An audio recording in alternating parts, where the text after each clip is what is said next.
Oh, wow, that took a while to let me go live. What's up, everybody? Huh, that was weird. How's everybody doing? I got Zeke up here today, so when we're watching some of it, I'm gonna go over there with my phone so you guys can see little Zekester. Hopefully he's the whole time. So sweet. We've been taking turns every other day sleeping with him, so I get him every other day, which is nice because that wasn't like that for a long time. Anyway, how's everybody? Hillbilly, Bailey, Diana. Hey, your mom. She may have curled it with socks, but going from dark brown to blonde is not your average jail issue. I know, and like it looks like her hair's like almost like it was straightened, and that because you remember how her hair was really frizzy before. Like I think naturally she has kind of that frizzy, which is fine, but like she had to have got something like her hair like straightened or some kind of something done with it for it to be like that. And plus dyed. Yeah, she definitely got some perks. So and Anias. Wait, oh my god. I had it last time and then I forgot to tell you I figured it out how to say it. Now I'm forgetting it. Why can't Aeneas. Hey, Case Chaser. Hey, Stephanie. Cement. Okay, I heard Zeke get down, so I might have to. Hey, Maria, start this soon and then go over and sit with him. And then you guys could see him. Hey, Gaynor. Yeah, maybe I'll do that real quick. So I'll start the part one. Is that part one? We already did the opening statement, so we're just going to start with part one. So this is chat hearing, and then I am going to play Lori's too because some people said they wanted to see it yesterday. And then maybe I'm just nervous he's going to be scratching at the door, and I want him to stay with me. So I'm trying to think if I should start it and then take you guys over there, and we can watch it with him. You can watch it with him. Okay, hold on. Let's see. Yeah, I'll start it and then I'll say the highs later. Is that all right? We'll just start going right into it and then I'll say hi to everybody. All right, let me start it and then I'll say hi, like I said. Okay, let me take this off. So this will be part one. Like I said, we already watched the opening statements. I'm not going to play that again. We watched it yesterday. So we'll do part one, and then sometime I'll play the Lori thing either in between or after the 3 parts. I only see 3 parts, guys. Somebody said 5 parts, but I'm only seeing 3 parts of it. And then we have the Lori, and then we have afterwards, and then we have like the press conference from Kay and Larry we could watch too. So there's a lot we could watch. Hold on, Zeke. Hold on. Yeah, he's getting antsy, so hold on. Usually I don't shut the door, but my grandma's in bed. And all right, I'm going to start it.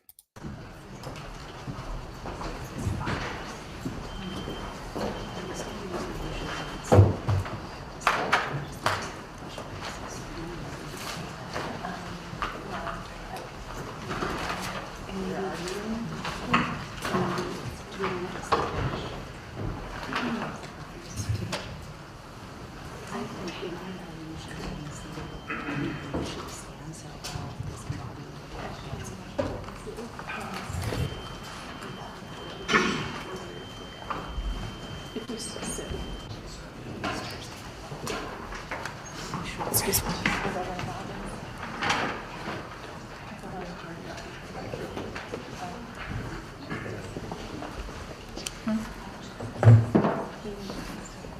No session. Never mind.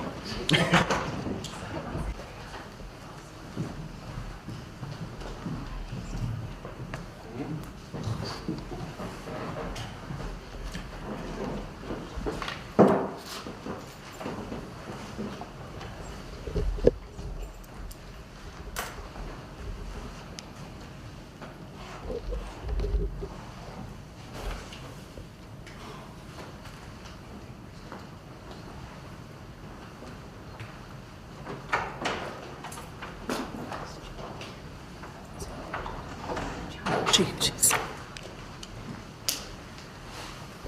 All rise, this court is now in session.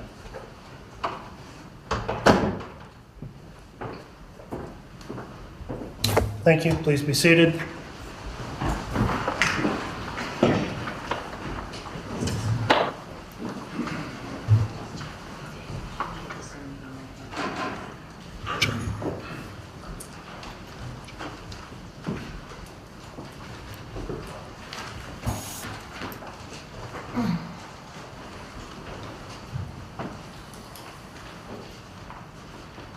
had my speaker on mute for that.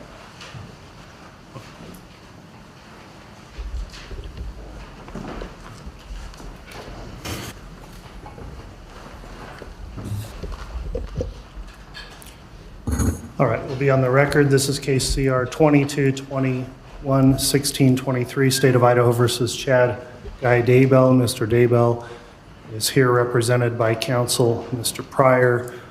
The state is here today with their prosecutors, I believe. Ms. Smith, are you making argument today on the case? Yes, Your Honor. All right, Rachel Smith will be providing argument. This is the time scheduled on a motion hearing.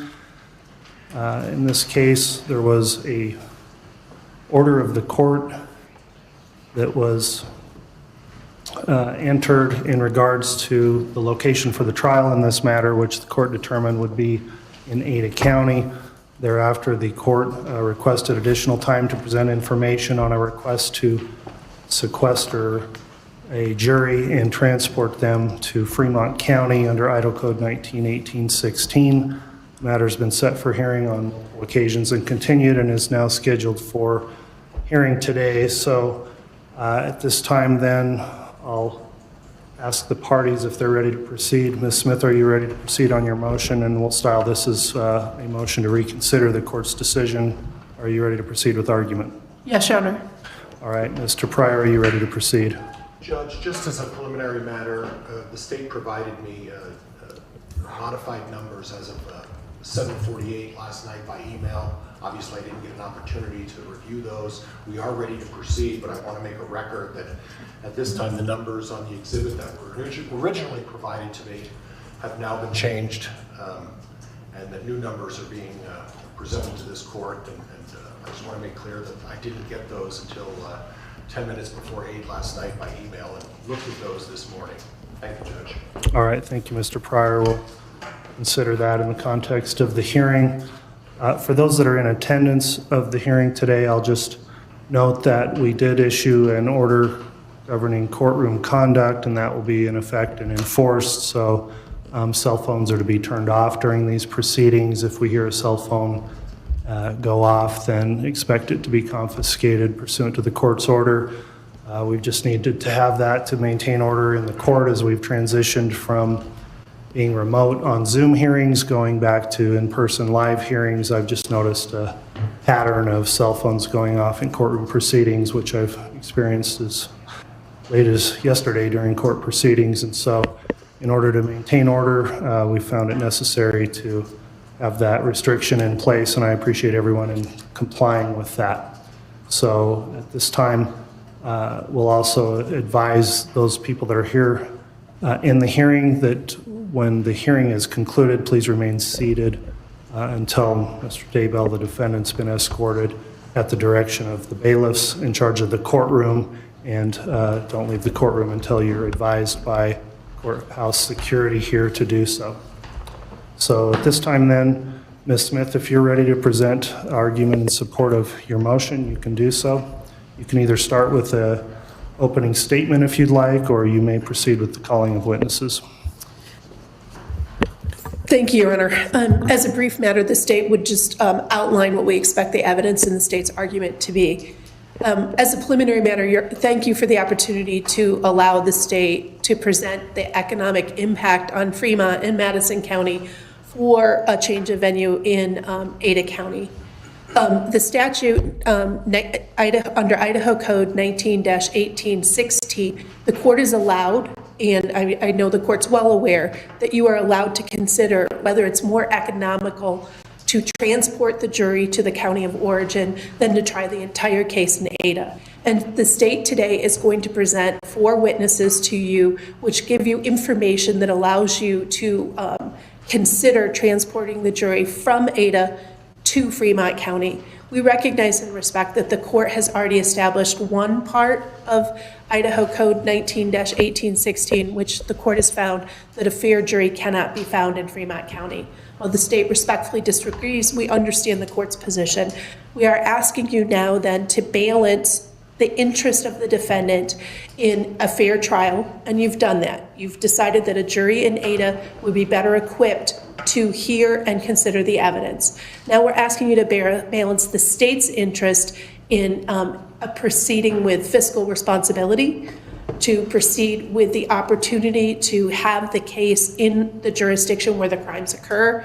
And the state's position is the defendant picked venue when the bodies were hidden on his property and when he killed Tammy Daybell. And because of that, the case should be tried in that jurisdiction. You will hear from the people responsible for trying the case here, for helping the court administer justice, that they believe they can accomplish both the goal of giving the defendant a fair trial and allowing the citizens of Fremont access to the cases in their jurisdiction and allow the taxpayers in Fremont and Madison County to save money. You will hear from Abby Mace, the clerk for Fremont County, who is responsible for budgeting for things like the jury sequestration cost, the cost of the court clerk.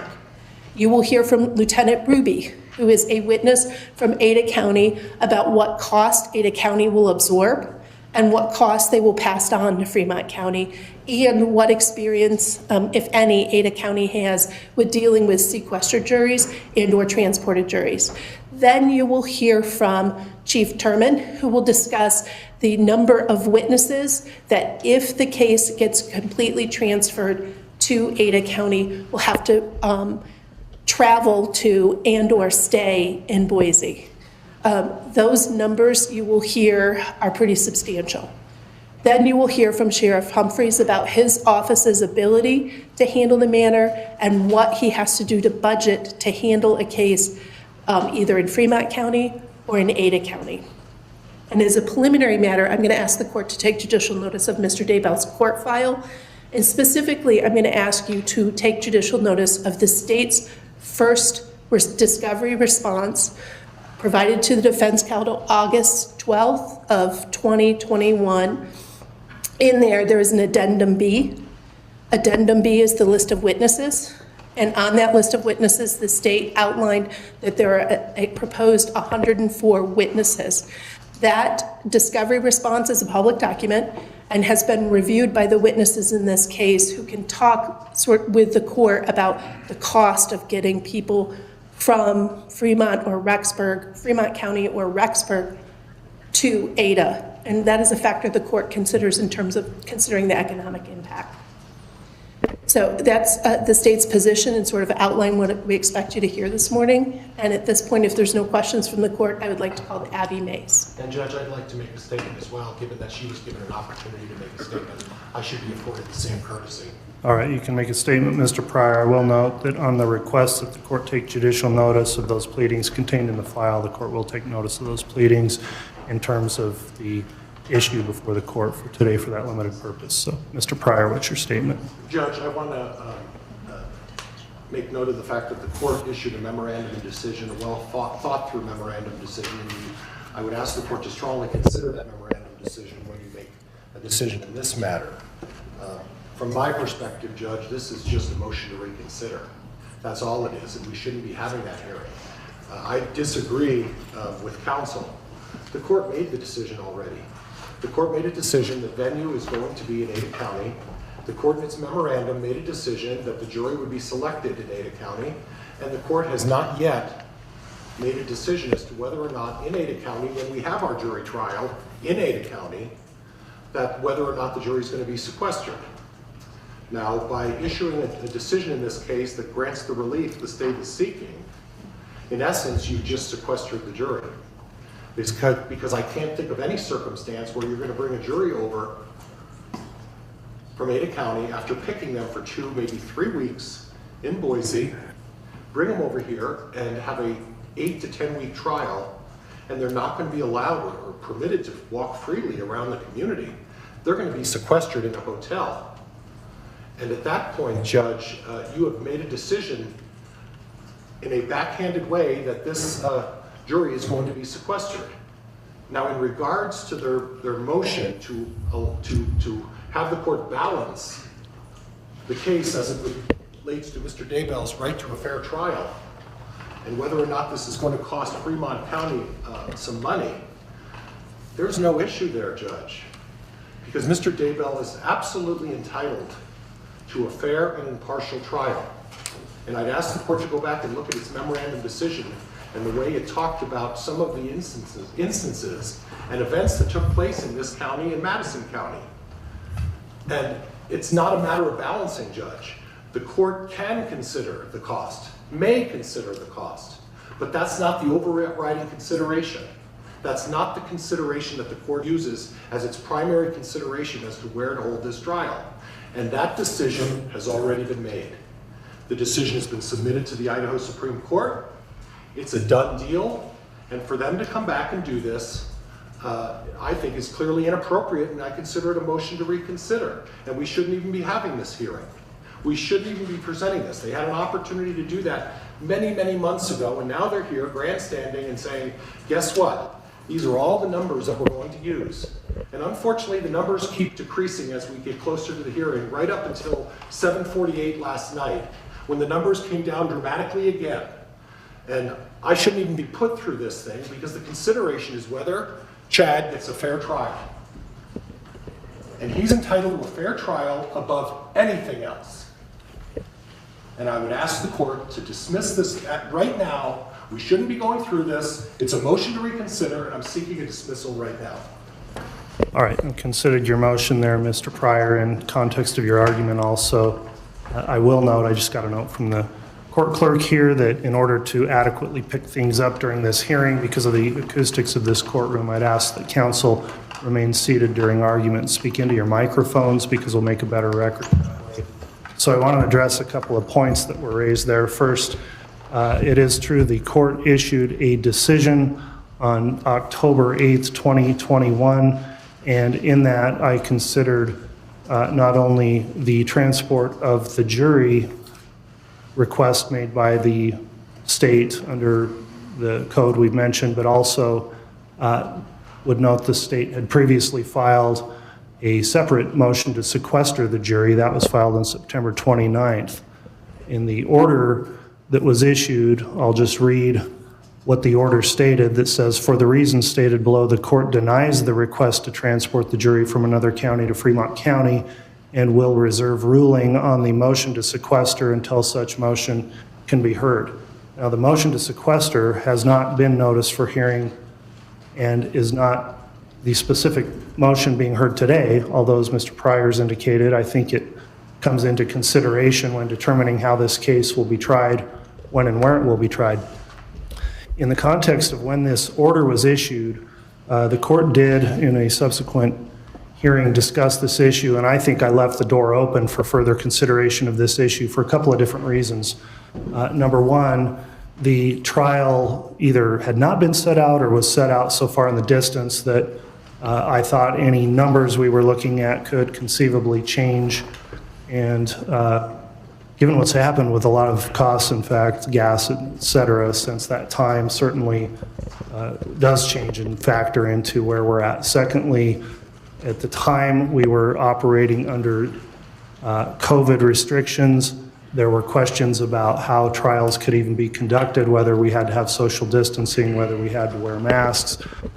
Those were all things that were evolving pretty much on a week-to-week basis by administrative orders. And so for that reason, I also thought that the timing of considering this with the trial set where it was is something that I would allow the state to present further argument on if they wanted to present further argument. So for those reasons, Mr. Pryor, motion to dismiss the state's motion at this time is denied, and I am going to consider that. However, now that the trial is set, we're in proximity to when that's going to happen.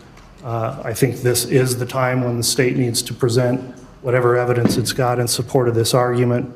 The court does need to make this determination so that all parties are prepared, as well as any facilities we're going to be using to conduct this trial. And so today's the day for presentation of evidence, and I will allow it to go forward. So on that basis then, Ms. Smith, if you'd like to call your first witness, you may.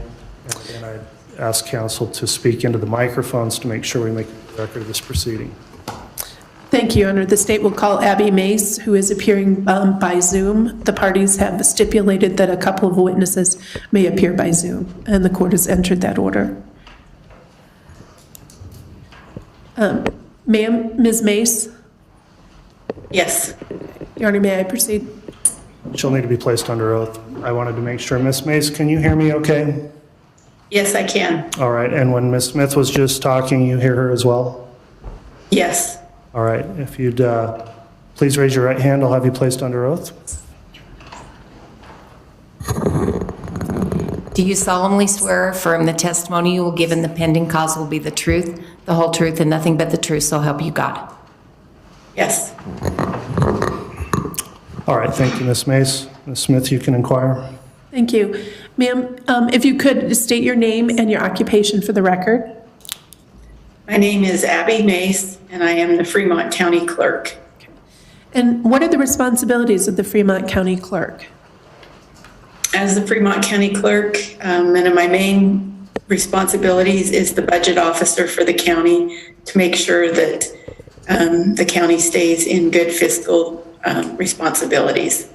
And I also oversee the courts. When you say oversee the courts, specifically who do you oversee? Court clerks, excuse me. No problem. And does your budgetary responsibilities, does that include the budget for the court clerks? Yes, it does. All right. And what other responsibilities do you have, just briefly? I'm also the auditor and recorder and over elections, indigent. I wear several hats, clerk to the commissioners. And is your position an elected position? Yes, it is. Okay, when were you elected? I was appointed in August of 2020.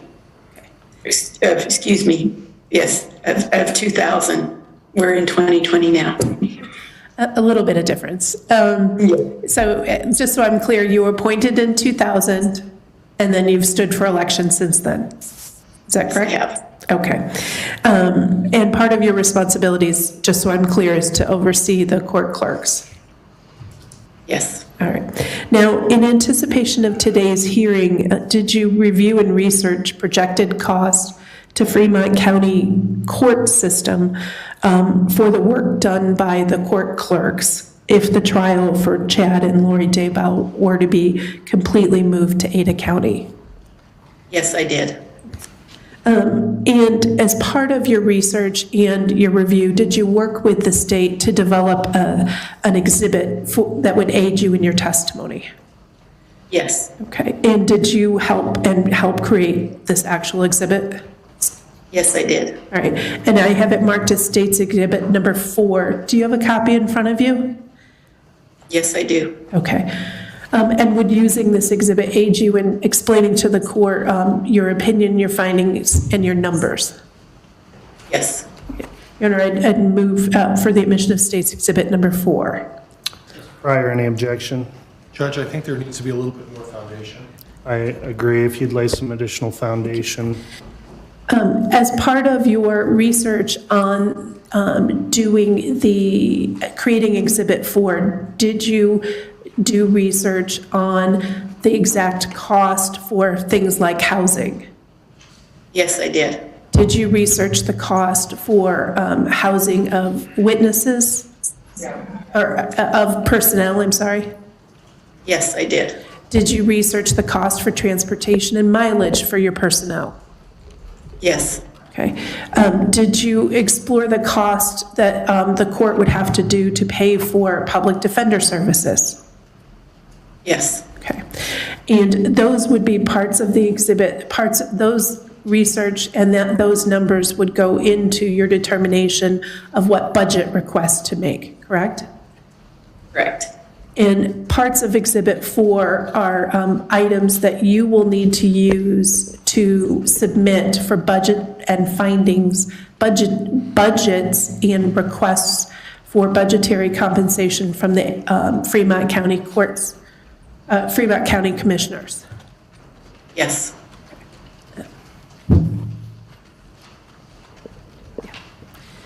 And are is your research and your findings reflected in State's Exhibit 4?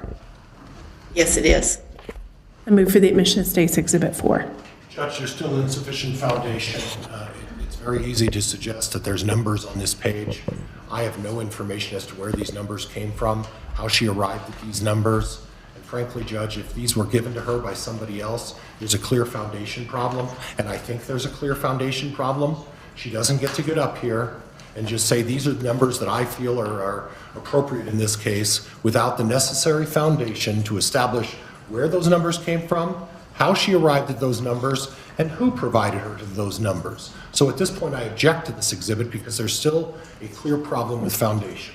Your Honor. Mr. Pryor, I'm prepared to make a ruling. I think that goes to the credibility and weight of the evidence, but not the admissibility. For purposes of this hearing, I do find there's sufficient foundations been laid for the admission of State's Exhibit 4, so the exhibit is admitted for purposes of this hearing. Thank you, Your Honor. Ma'am, turning to State's Exhibit 4, did you take efforts to figure out how to develop projected budget costs? Yes, I did. And what was your logic involved? And I'm referring to the second page of the exhibit. How did you figure out how to start? So to start with, I figured that because things change, I would use the federal government's per diem rates to calculate the costs. And then for overtime, I calculated what it would cost projected of an overtime rate for my court clerks. I also contacted a transportation company in Boise and one that services Southeast Idaho for transportation costs of a jury to and from courthouses. So that's how I came up, and I also visited with the Ada County clerk on the costs of utilizing their court clerks. So that I'm clear, you looked at the rates of the rate difference from the federal government IRS rates, the difference between Ada County and Fremont County. Is that correct? Okay. Yes. You identified categories or types of costs and then researched each of those costs.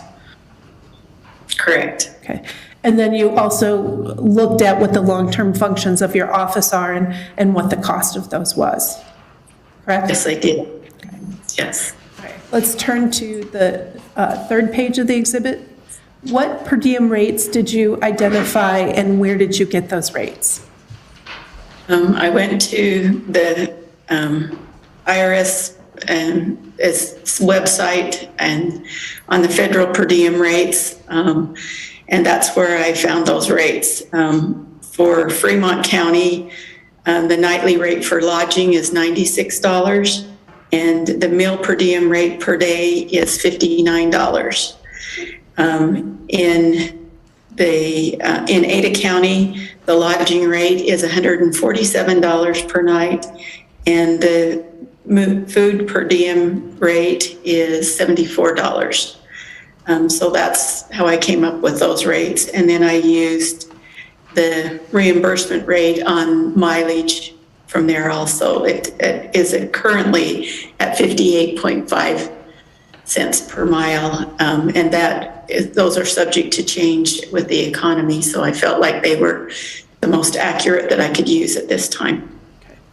And I notice on State's Exhibit 4, under the per diem rate for mileage for free.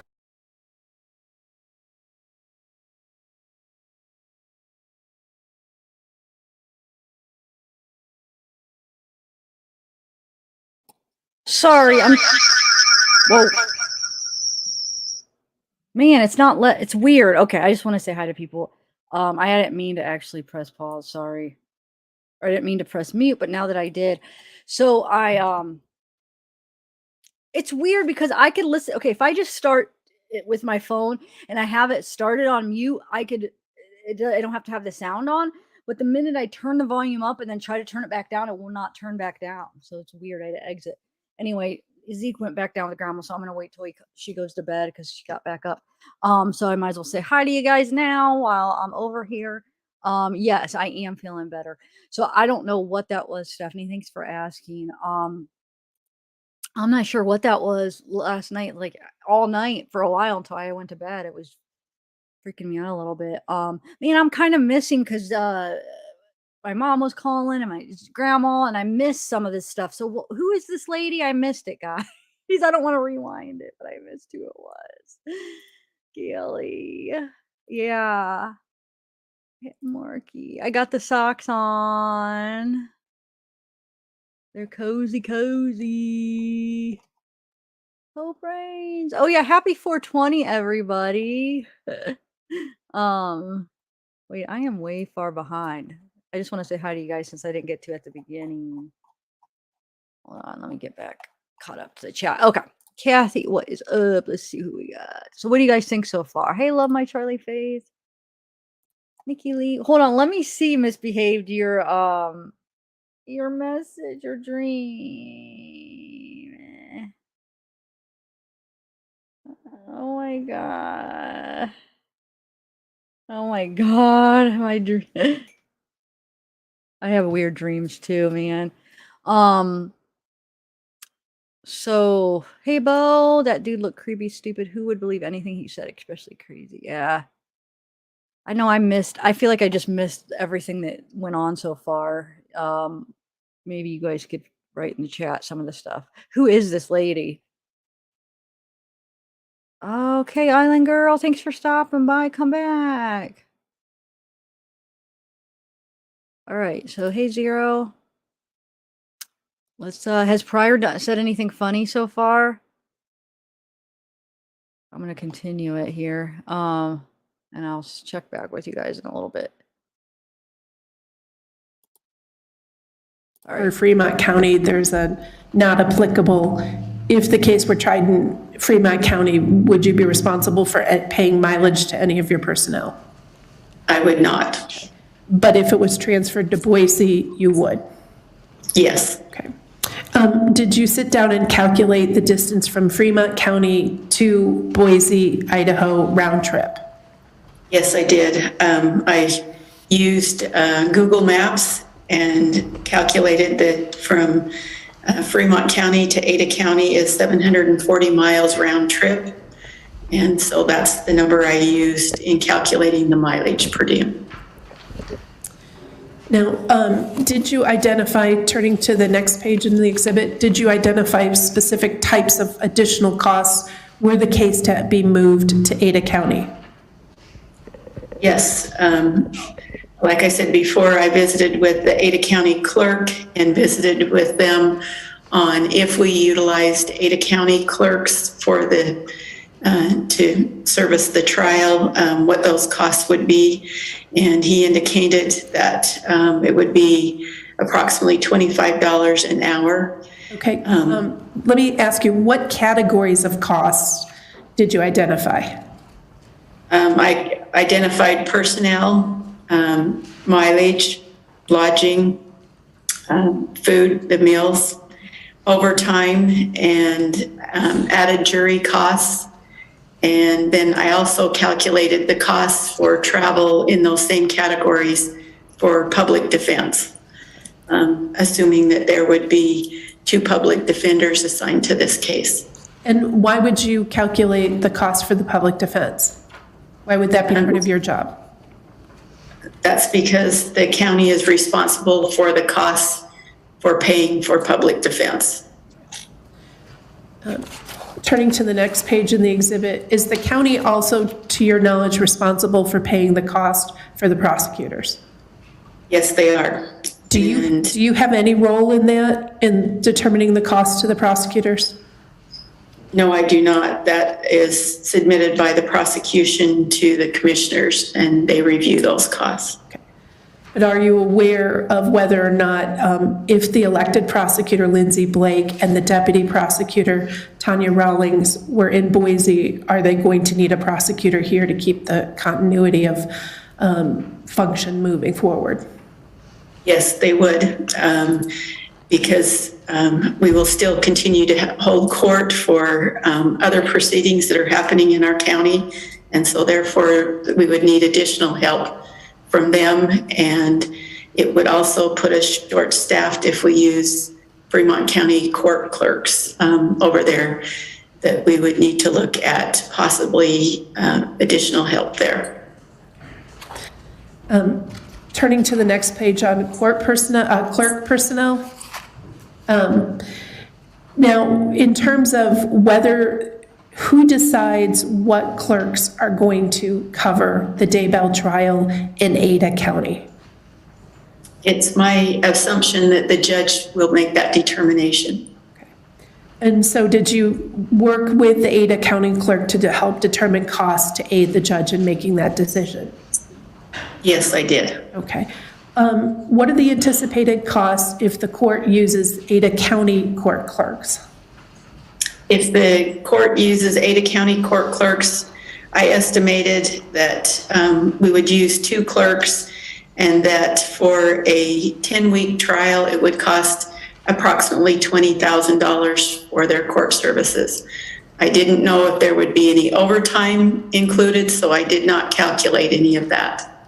And I know there's a summary chart where you show your math at the end, but just briefly, how did you get to 20,000?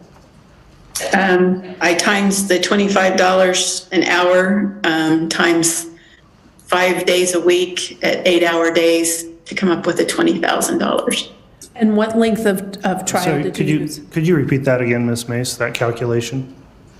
So I took the rate that he gave me of $25 a rate, $25 an hour per clerk, and I times that out by a daily rate, and then I times it out by a 10-week trial, and I was calculating 8-hour work days on that. Okay, thank you. Now, if the court needs the clerks who have handled the case in Fremont to go and handle the trial in Ada, can you walk us through your math on that? Yes. So because they will be being paid their regular rate, I did not put their regular work rate in there. But I did calculate that if they were able to come home on weekends, it's about a 5-hour drive from Boise to St. Anthony. And so I calculated that there would be 20 hours per week of overtime for 2 clerks to be traveling over there. And so that's how I came up with the overtime rate. Mileage, again, I used the Google Maps to come up with the miles from Fremont County to Ada County. And round trip, that's 740 miles. And lodging rate, I figured 5 days a week of lodging at the per diem rate, and meals 5 days per week at the per diem rate for the meals. And should the court choose to use the clerks who have been handling the case from Fremont County over in Ada, what is your projected budgetary cost? I project that if we used, was that Fremont rates or Fremont clerks or Ada? Fremont clerks. Yeah. Fremont clerks would be $45,266 approximately. Now, turning to the next category of costs for public defense, and you've indicated that the court covers the cost for public defense, and it's your understanding that there are 2 public defenders assigned to Ms. Vallow Daybell's case, correct? Correct. Okay. And did you identify added costs? Were those attorneys required to try the case in Ada County? Yes, I did. Okay. And these would be costs that would not exist if the case were to be tried in Fremont County? Correct. What were if you could walk us through your math and your logic for the added cost for the public defenders to try the case in Ada County? So again, I did mileage rate from Fremont County to Ada County, being 740 miles per week. For 2 attorneys would be $8,658. The lodging would be at $147 per day. For 5 days a week would be $14,700. For meals, 5 days a week at $74 a day would be $7,400. And then I also visited with the Ada County clerk about if they had room for the office space for the public defenders, and they indicated that they do not. And so I calculated that office space rental would be approximately $750 a month. And I did that for 3 months because I didn't know if we could get it on a partial month or not. And so that would be $22,500 for a total of $53,258 of additional costs for public defense that the county would bear. Forgive me, on the office space, I thought I heard you say $750 a month. I may have misheard it. How much do you anticipate the office space would be? Excuse me, it would be $7,500 per month. And where did you come up with that number? The prosecutor's office had done some research and had calculated that that was the rate that they found available in Ada County, and so I used that rate. I did not research that myself. And Judge, I'm going to object at this point. I've tried to be somewhat tolerant. I've let a couple of objections in regards to hearsay go through. I understand that she's putting foundation, but she's still deriving numbers from another source and using those numbers. And frankly, Judge, although I feel I've been somewhat patient, I'm going to object at this point to the admission of that information. Okay, as it relates to the office space calculation, I'll agree at this point with the objection that there's inadequate foundation for me to consider that unless you want to see if there's any additional foundation. It was just essentially saying an unknown source, so I won't consider that unless you have some further foundation you can lay, Ms. Smith. Ma'am, you just budgeted the same amount that the prosecutors were estimating? Yes, I did. Okay. I'm going to object again. Still foundation. It's sustained. Okay. Turning to the next place, did you take a page, did you make an effort to do budget projections for the cost of a jury sequestration? Yes, I did. Okay. And what length of time did you look at for a jury to be sequestered? For 8 weeks. Is that because you didn't include the amount of time to pick a jury? Correct. Okay. If you can, where did you get the numbers to calculate your budget projection for the cost of jury sequestration in Ada County? So I made the assumption that because of the length of the trial, that the judge may want to use more than the standard number of jurors. So I picked 18 jurors. And then like I said, I calculated transportation costs. I went online and found that the transportation costs for busing in Ada County, we would need about 4 hours a day, and it was $145 per hour that they charged.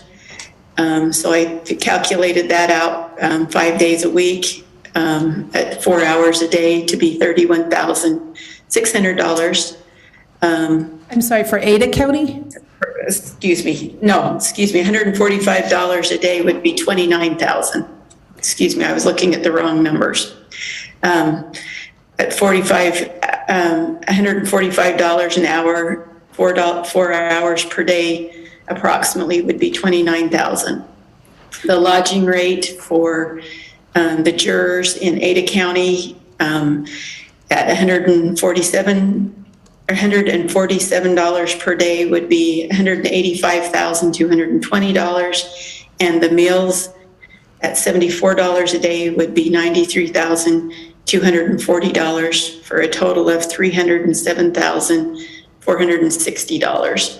And that's your projected cost were the jury to be sequestered in Ada County? Correct. Okay. And did you research the same issue for a jury to be sequestered in Fremont County? Yes, I did. So I contacted our local bus rental service, and they would not do an hourly rate. They would only do a daily rate of $790 per day.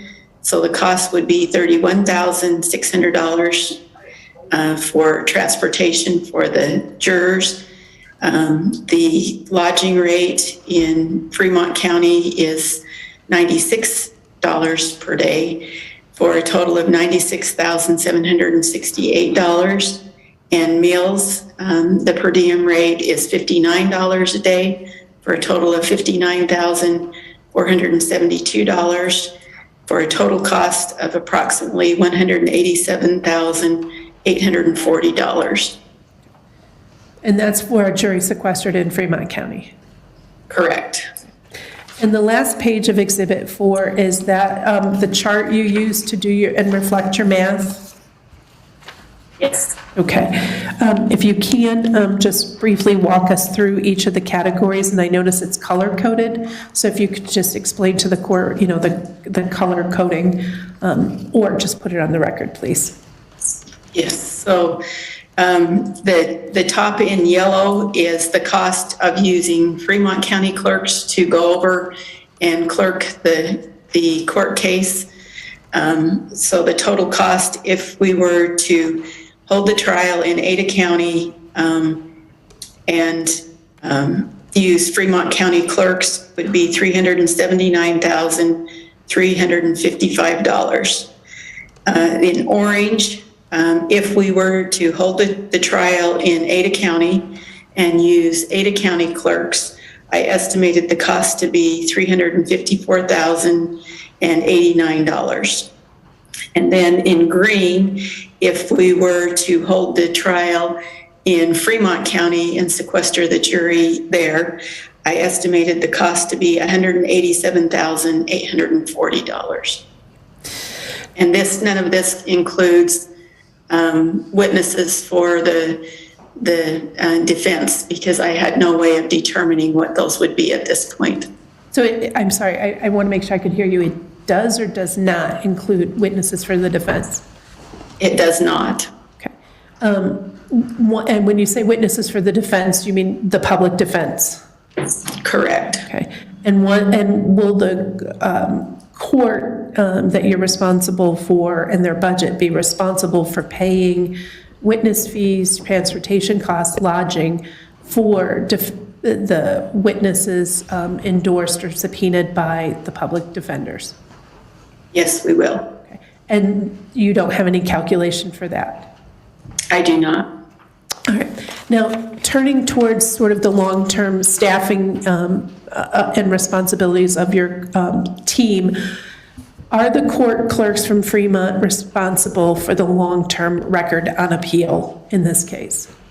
Yes, they would be. And so it would be my preference. Hold on, Ms. Mace, there's a pending objection. Go ahead, Mr. Pryor. She's going to Excuse me, I cannot hear Mr. Pryor. All right. Well, he made an objection, so if you'll just wait for a minute, we need to rule on the objection. Mr. Pryor, what's your objection?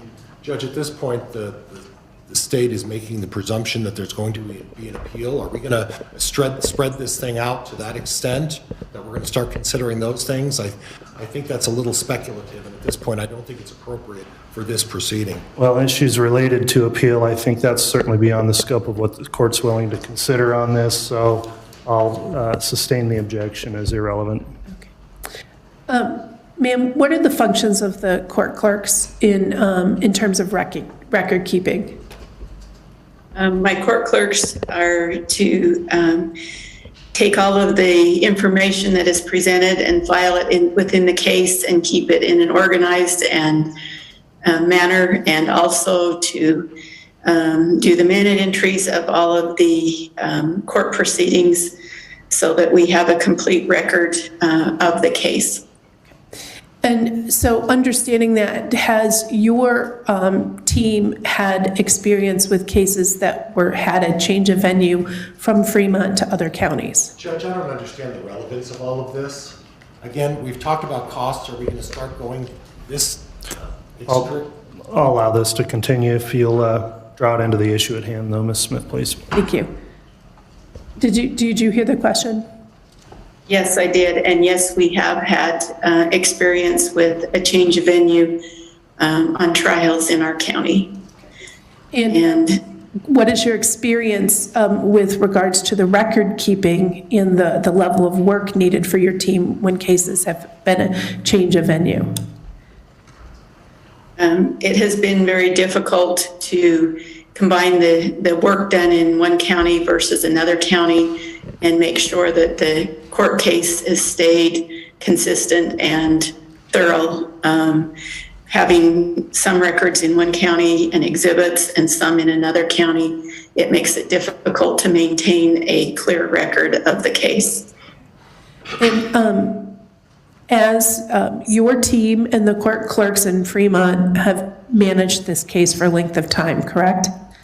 Yes, we have. And do you have an opinion to offer the court on whether or not they should stay with the case were it to be tried in Ada County? I can object at this point, allowing this witness to offer her opinion as to where she would prefer. She's the clerk. That wasn't the question, Your Honor. Yeah, it's overruled, Mr. Pryor. You can continue, Ms. Smith. Did you understand the question, ma'am? Yes, it's my understanding that you're asking me if I feel it would be best to have the same clerks handling the court case. And in my estimation and my court clerks, we feel that that would be the best, is to have the same clerk handle the case throughout. Regardless of where it's tried? Correct.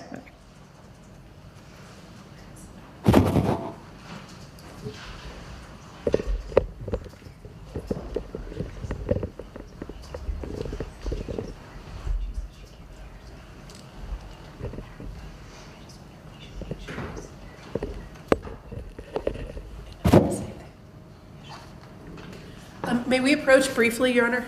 Yes.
All right, Ms. Smith, do you have any further questions for the witness on direct? No, Your Honor. Very well. Mr. Pryor, if you can cross-examine if you'd like. I'd ask you to speak directly into that microphone and make sure and confirm that the witness can hear you okay, and go ahead and commence your cross. Good morning, Ms. Mace. Can you hear me okay? Yes, Okay. If you have at any point difficulty hearing me, would you please... I'm struggling right now. I would like you to turn to the last page of your exhibit, if you would, for me, please. And let me know when you're there. I'm struggling still to hear Mr. Pryor. Would you turn to the last page of your exhibit and let me know when you're there? I'm there. Okay. I'm looking at two numbers at the bottom of the page. One is 354.89, and the other number is 187.89. 35840. And you represented that that's the top number, the 354, is the cost of Ada County, correct? That is the cost if we use Ada County clerks. Okay. And the cost of 187 is if you use your own clerks, correct? And the trial was handled in Fremont County. Okay. So do I understand it correctly that if we were to pay for the county clerks from Fremont County to travel to Ada County to have a trial, the cost would be approximately $45,000 plus 266, is that correct? The total cost that I projected is the $379,355. Okay. What I'm asking you, however, is that on the very top of the fourth page, you have projected costs of $45,266. Do you see that on the fourth page in yellow? Yes. What is that? That is the cost for my court clerks to travel to Ada County to clerk the trial. Okay. And that's for the cost for the clerks to clerk the trial. Is that correct? Yes. Okay. And then we compare that to the orange, which is 20,000, correct? Correct. So if we were to break this down, and I'll do this throughout my cross-examination, please be patient with me.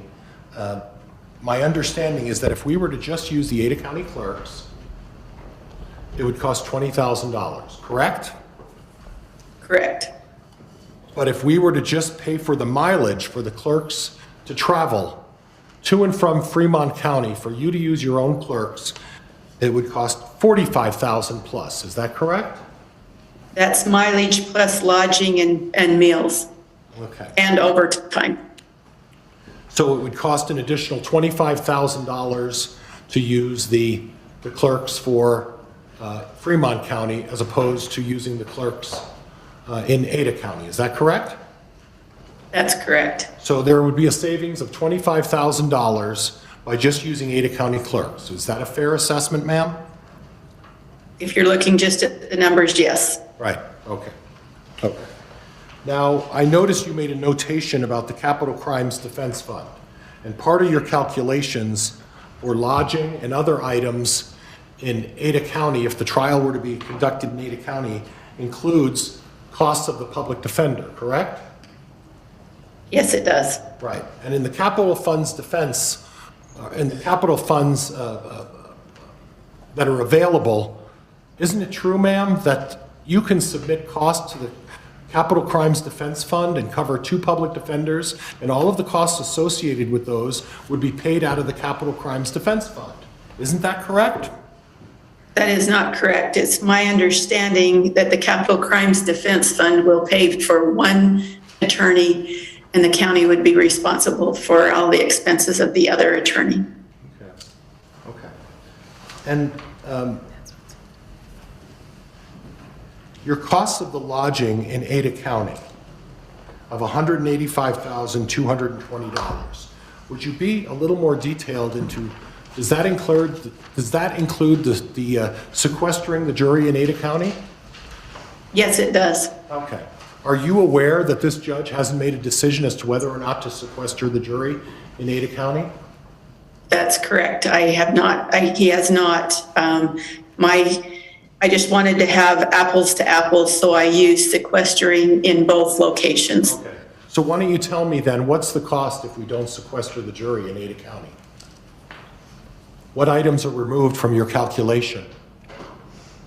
The lodging and transportation would be removed. So on the Ada County costs, if we were to just use, and the meals, would they not? Depending on what the courts determine, a lot of times in a trial, we will provide the food for the for the jury so that they do not have to leave the courthouse. So I put it in there because I determined that that would be, there would also be mileage that the jurors would receive from their homes to the Ada County courthouse. that they would be reimbursed at that same federal rate is what Fremont County uses. Okay, explain to me why the meals in Ada County are $93,000 for these folks, and the meals in Fremont County are only $59,000. I'm having some difficulty. Again, I was not sure how to do these calculations, so I felt the only fair way to use was to use the per diem rate that is established by the federal government for those two locations. Okay, so let me ask you this, and as I ask each of these items, go through each of these items, if you would just respond, I would appreciate it. If we were to just use the Ada County clerks as opposed to using the Fremont County clerks, we would save almost $25,000. Is that correct? That is correct. Okay. If we decide not to sequester the jury in Ada County, we then would not have $185,000 for lodging, or the vast majority of the $185,000 for lodging. Is that correct? That is correct. If we were to not sequester the jury in Ada County, we would not have $93,000 in meals. Is that correct? That would be determined by the judge, not me. Okay.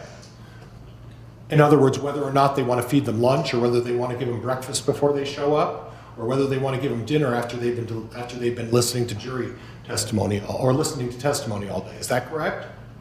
That's correct. So if I were to bring a witness forward to say that it's traditional for them to just provide a lunchtime meal, would you view that as incorrect information, or would you say that's entirely up to the judge what he decides to do? That would be up to the judge. Okay. So potentially we could save $90-some thousand in meals by just not sequestering the jury in Ada County. Is that correct? That would be up to the judge. But it would be correct if he decided not to sequester them, correct? Again, that would be up to the judge on the meals. And then the transportation as well, correct? Correct.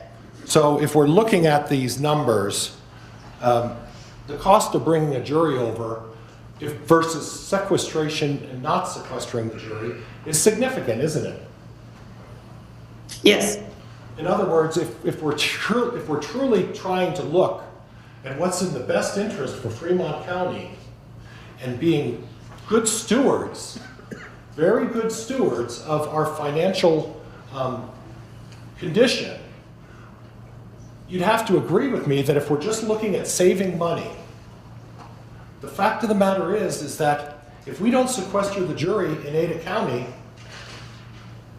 we are saving the citizens of Fremont County a significant amount of money by just not sequestering the jury in Ada County. Isn't that correct? I'm struggling to hear Mr. Pryor. He keeps coming in and out. Okay. Isn't it correct that it would be a significant savings for us to not sequester the jury in Ada County and have the trial in Ada County rather than sequestering them? Again, that would be a choice of the judge. No. All I did was put the numbers together as if they were sequestered. Okay. All right. But you would agree with me that those numbers would be significantly lower if we didn't have to sequester a jury in Ada County. Isn't that correct? Yes. Nothing else, Judge. Thank you, Your Honor. All right, thank you. Any redirect, Ms. Smith? Briefly, Your Honor, ma'am, you're aware that this is a capital murder case, correct? Yes, I am. Judge, I'm going to object. This is going beyond the scope. May I finish, Your Honor? Overruled. Go ahead. And you are aware that by statute, that a jury must be sequestered from after the case is submitted to them through and into any sentencing hearing, correct? Correct. And so therefore, the jury will have to be sequestered at some point. It's just a question of how long, correct? Correct. And so since they will have to be sequestered at some point, you went for the entire length of the trial so the judge had those numbers. Yes, I did. Right. Because we don't know how long they will be deliberating, so it would be difficult to calculate that number. Correct.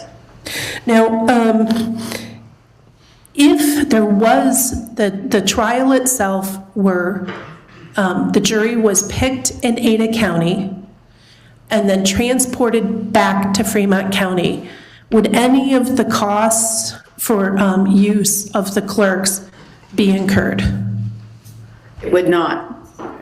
In fact, all of these numbers we're talking about are what it would cost us to do the case in Ada, correct? Correct.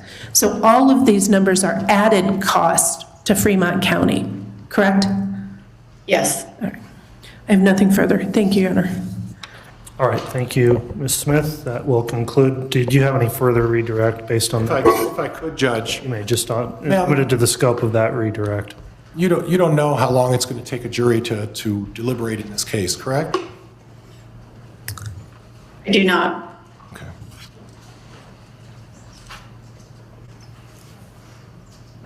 And you understand there's going to be some cost anytime you move a jury from one county to another. You would agree with that, right? Yes. All right, nothing else, Judge. All right, thank you for your appearance today, Ms. Mays. Then that will conclude your testimony. Is there any objection to parties of her being excused from the hearing and logging off? Nothing from the state, Your Honor. Nothing, Judge, thank you. Okay, that'll conclude your attendance then, Ms. Mays. You can go ahead and log off of the Zoom meeting, and I'll ask the state to call their next witness. The state will call Lieutenant Ruby, who is appearing by Zoom pursuant to a stipulation between the parties. Very well.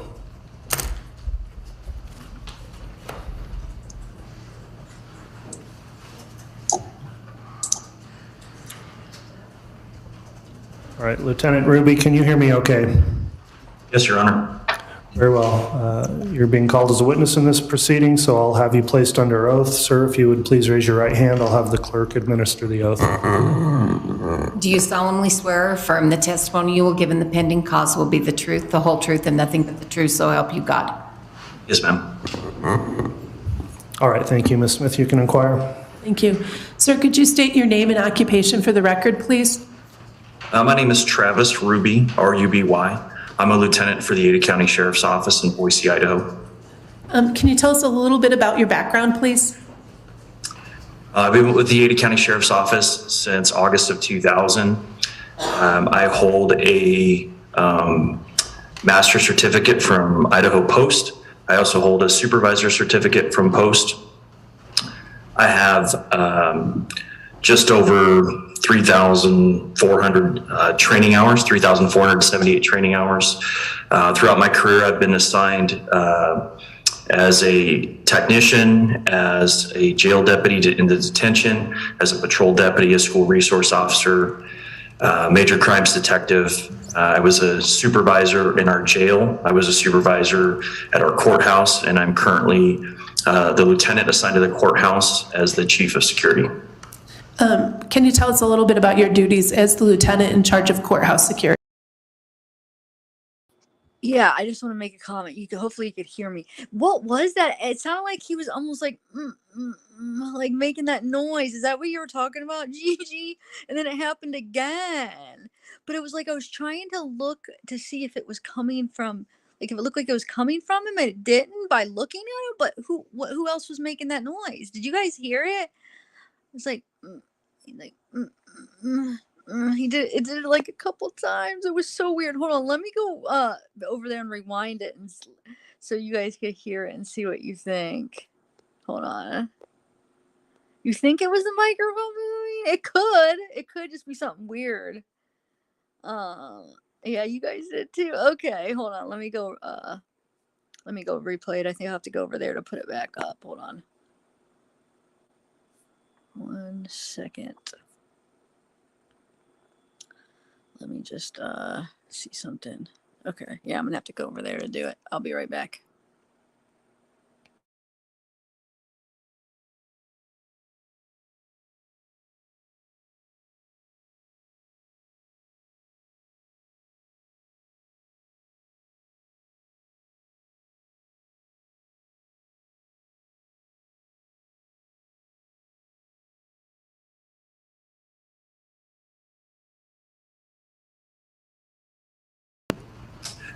So in my current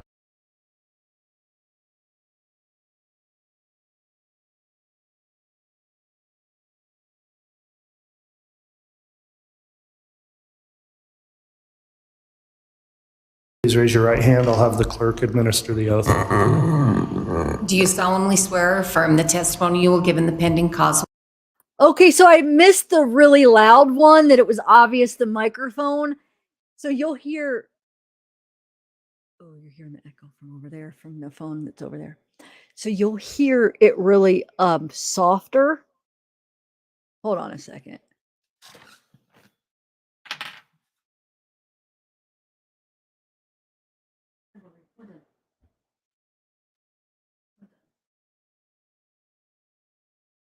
Okay. All right. Hold on one second. Okay. Hopefully that'll work. I don't know if that's gonna work. Okay. So you'll actually hear it softer coming up. And that's the part that I heard where it was like, so it wasn't as obvious the microphone, but now that I heard that, it's the same sound. Just you'll see. Watch. Will be the truth, the whole truth, and nothing but the truth, so help you God. Yes, ma'am. All right, thank you, Ms. Smith. You can inquire. Thank you. Didn't it sound like he's like if you didn't catch the first one, like, and you just heard that soft one? I think it happens one more time too. Sir, could you state your name and occupation for the record, please? My name is Travis Ruby, R-U-B-Y. I'm a lieutenant for the Ada County Sheriff's Office in Boise, Idaho. Can you tell us a little bit about your background, please? Maybe those two. I've been with the Ada County Sheriff's Office since August of 2000. I hold a master's certificate from Idaho Post. I also hold a supervisor certificate from Post. I have just over 3,400 training hours, 3,478 training hours. Throughout my career, I've been assigned as a technician, as a jail deputy in the detention, as a patrol deputy, a school resource officer, major crimes detective. I was a supervisor in our jail. I was a supervisor at our courthouse, and I'm currently the lieutenant assigned to the courthouse as the chief of security. Can you tell us a little bit about your duties as the lieutenant in charge of courthouse security? So in my current role, I'm responsible for managing 3 divisions, which is our court security division, our transport division, and our community transition center division. As the court security division, my responsibilities include ensuring assignments of bailiff and court security deputies to courtrooms, to the court complex, to our juvenile court complex, and any annexes as determined by the court. As for the transport division, I'm responsible for ensuring the transport of inmates and the extradition of inmates from out of the area to Ada County. Transport of inmates includes to and from the courthouse, also to appointments or medical appointments or other court appearances in which we've received a transport order as well. And have you been part of conversations about what Ada County would have to do in order to handle the Daybell trial in Ada County? Yes, ma'am. Okay. And are you personally responsible for helping plan and give budgetary estimates for the cost to Ada County for the Daybell trial and for the sheriff's office? Yes, ma'am. Okay. How did you become involved? Sometime in early March of this year, I was asked I was told about the potential of this, and I was asked to look into what the scope of that would include for my divisions. And so how did you go about looking into the scope of it? I contacted our finance team, our jail commander, and to look into cost of housing inmates, to the cost of daily court functions under my purview, and then also trying to identify what our sheriff would seek reimbursement for which services and what that looked like. So when you say your sheriff seek reimbursement, what does that mean? Any cost that Sheriff Clifford would seek from the counties involved in the case for the tasks and the jobs that my team would perform throughout the course of this proceeding. And so just so I'm clear, Sheriff Clifford is the sheriff for Ada County? Yes, ma'am. Okay, and seek reimbursement, where would he seek reimbursement from? Fremont County? Yes. Okay. And were you able to identify what costs Ada County would seek reimbursement for from Fremont County? Yes, ma'am. If you could give us the cost category and the amount? So for housing an inmate, the sheriff would request $80 per day per inmate. And I got raw costs. I did not try to project how long this would take. I simply found what the costs are. So for jail housing, it would be $80 per day per inmate. For inmate movement to and from the jail to the courthouse, that falls under my daily responsibilities. So we do not intend to seek reimbursement for that. For bailiff functions and for court security functions, those fall under my daily responsibilities. And so the sheriff does not intend to seek reimbursement for that because I would have to provide staffing to a courtroom, whether this trial is in Ada County or not. For overtime, the sheriff would seek reimbursement. And I calculated, I worked with our finance team and asked them to calculate. I did not calculate, but I asked them to provide me the costs. We call it a loaded cost, which would be the overtime rate plus benefits that the county would have to pay for any overtime. For a deputy, that comes out to $72 per hour. And for a sergeant, it would be $97.47 per hour. Again, I did not calculate or project how long this would take. My only projection is I do expect that if a jury was sequestered, it would require at least 3 deputies on that detail anytime they're not in the courthouse. And so for those rates, my expectation is that in general, we'll be in the courthouse from 8 a.m. until 5 p.m. So the overtime rate would be anything after 5 p.m. until 8 a.m. Monday through Friday, 24 hours on holidays and 24 hours on the weekends if we have to cover a sequestered jury. And those costs of overtime and sequestration coverage would be passed on to Fremont County? Yes. Okay. Are there other, did you explore what the cost would be and if it would be passed on to Fremont County from Ada County for things like a site visit to Fremont County? Again, we would have to plan that, but there would be the cost if it's outside of normal business hours. Again, if it's overtime rates, we would seek reimbursement for traveling to and from Fremont County. If there's an overnight stay, I did not talk to the sheriff about whether or not he would seek reimbursement if there's an overnight stay in another county.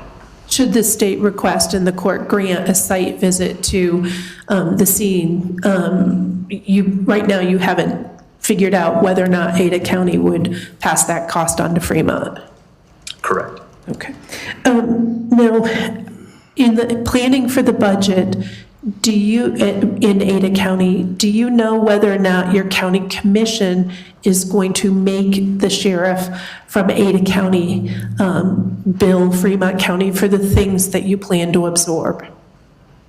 In my conversations, my understanding is that once the county commissioners have approved the budget and authorized it, it's the sheriff's responsibility to manage the budget. As long as he's spending within the laws and statutes that dictate how public funds can be spent, and he's following the rules of the county, they would not force him to seek additional reimbursement. Okay. That's the typical practice. Okay. Now, you are also responsible for courthouse security, correct? Yes, ma'am. And so you have knowledge in terms of space and areas available, and you keep track of where people are within the building, correct?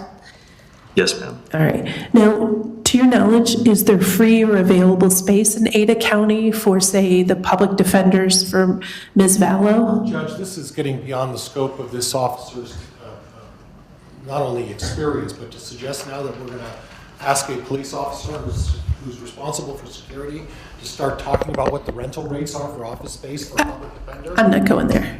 Okay, well, it's premature objection. It's overruled at this point. You can continue, Ms. Smith. Yes. So do you know who is in what space in the building you're responsible for, correct? Yes, ma'am. Okay. And do you know if there's free available, maybe my word choices what threw council off. Do you know if there's open or available space within the courthouse for the parties in the Daybell case? Well, I can't speak for other elected officials or department heads, but I have been in meetings and space is limited within our courthouse. I've been in conversations with others who are seeking additional space. Our public defenders did just have an expansion to add space to their office area, which they're still filling and organizing. And did you explore, you took myself and members of the prosecution team on a tour, correct? Or your team did? Lieutenant, can you hear me? Judge, maybe it's my mic. Can he hear you? Mr. Ruby, can you hear? I can see the judge talking, but I can't hear anything. I've lost audio. Okay. Let's give it a moment, and if not, we may have to notify him somehow to re-log in and log off. Can you hear us? I'm not hearing anything right now, Your Honor. All right. Someone have a way to contact him? I do, Your Honor. All right. Why don't you see if he could, since it was working, probably just log off and log back in if he still has the Zoom meeting information. May I use my phone, Judge? I just Yeah, for this received a purpose. message. Don't normally do that. I'll log off and log back on. Is that acceptable, Your Honor? Yes. All right, I see the thumbs up, the nodding. I'll do my best to do this quickly. All right.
All right, Lieutenant Ruby, can you hear me now?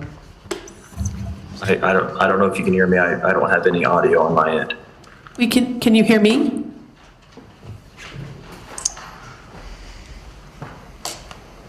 Unfortunately, I guess he's still not able to hear us. I don't know, must be some audio issue on his end of things. May I have a moment to call him? Yes, yeah, why don't you do that if you want to step out for a moment, or just see if you can reach him by cell phone, and I'm not sure how to resolve that on his side. He's down the hall from his IT, so hopefully. May I go back here, Judge? Yes.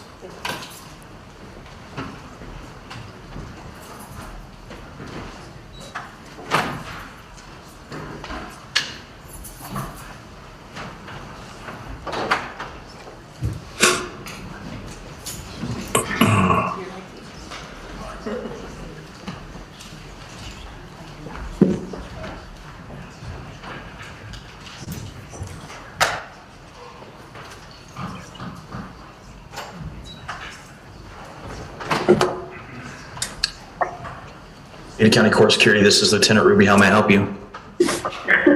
Lieutenant, we can hear you on your microphone. Okay. Is it?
Okay, guys. So that's part 1. Do you guys want to watch part 2 before or do you want to watch Lori's? Well, we might, I don't know. We could watch Lori's or we could watch part 2 of this. There's 3 parts, so it's up to you. Hold on, let me. So that was part 1. Yeah, there's 3 parts. What do you guys? Part 2 or Lori's first? I don't know. Will be like throw us off if we don't watch them all in order and then just go to Lori's, or is it part 2, part 2? Okay. Yeah, we'll just get these and then we could do Lori's last. Yeah, so we might as well just continue with this. Okay. All right.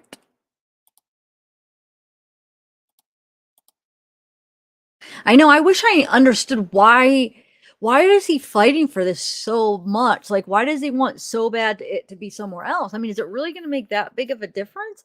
Like, I don't know. Was it U0 or whoever said in the chat?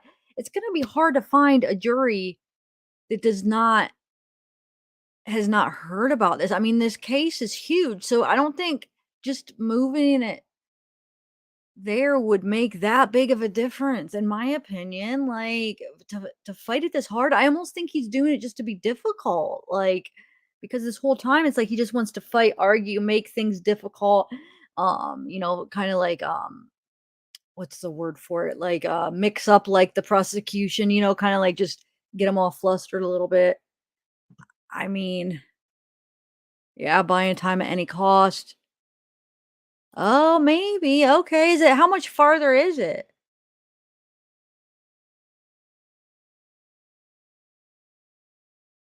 That's who that was. Craig. Wait. Did Cresha dye her hair blonde? And then I wasn't even thinking, you guys, when Lori basically waived her right to a speedy trial, or didn't waive her right to a speedy trial. Sorry.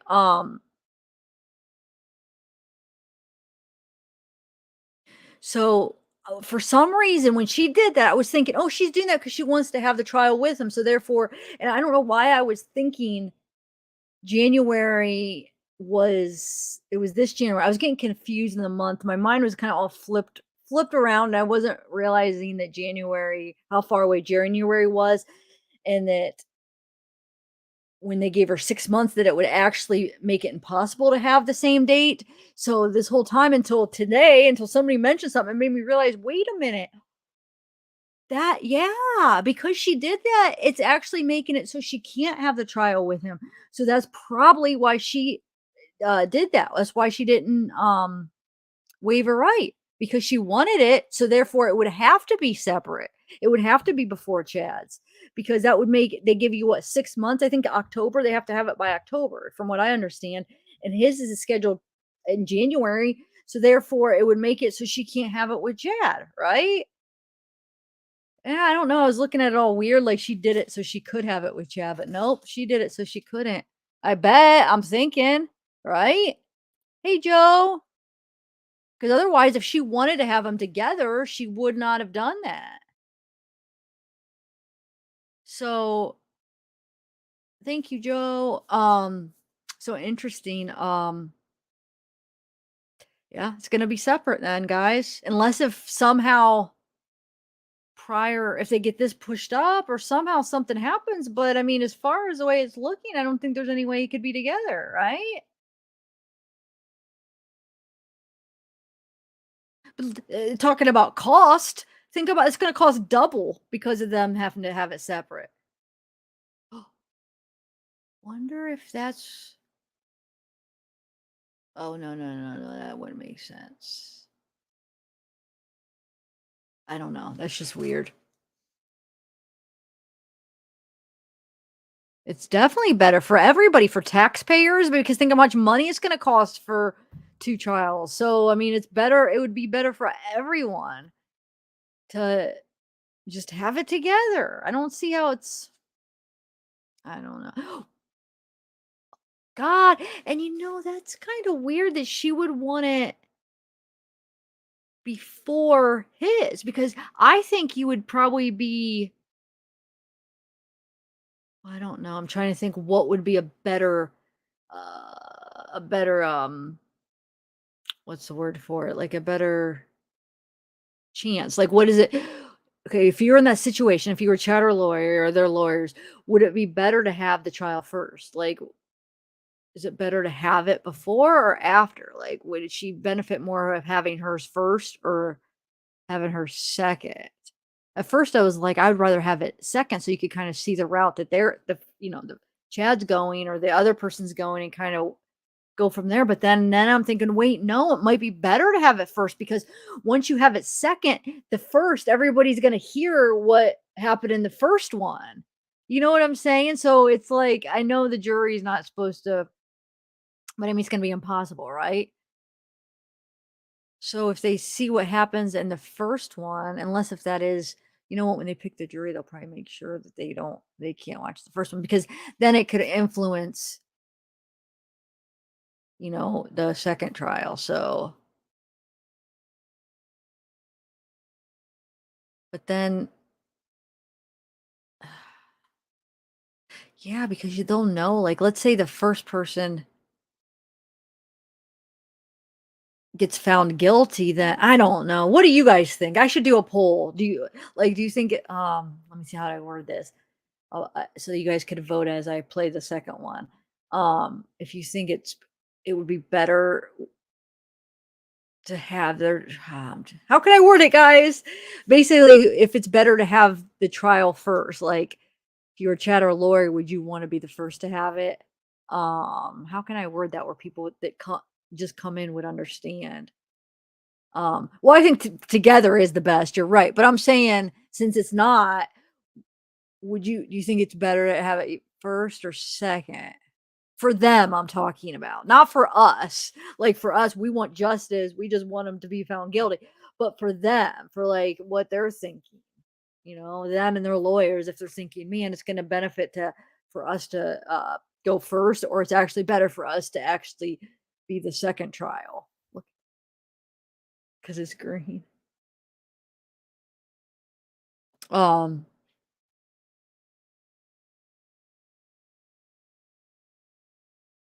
No, but how can it? Wait a minute. But Lori has to have hers by October, and Chad's isn't scheduled till January, right? Am I missing something? So how can it be tried together? Is what we're trying to say.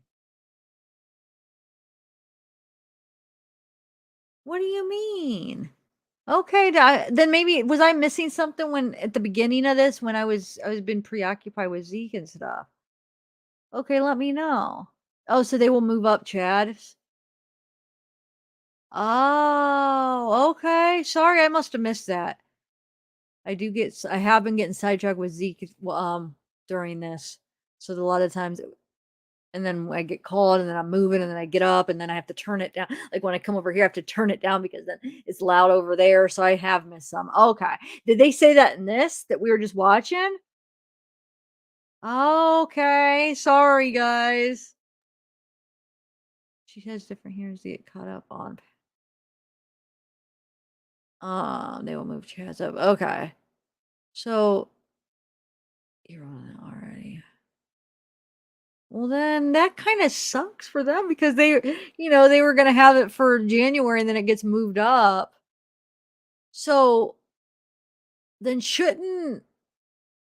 I mean, this is going to affect Lori's then too, if that's what you're saying. So shouldn't Lori be a part of this discussion? If you're saying that it's already been rolled, they're moving up the freaking trial for Chad's, they're having it together, it's already been rolled, if that's what you're saying, and I just missed it, which is I could have, like I said, because I've only caught a little bit of this because of Zeke. Um, then why isn't Lori and her lawyer here for this? Because that would affect them. I mean, they would be a huge part of this. It doesn't make sense.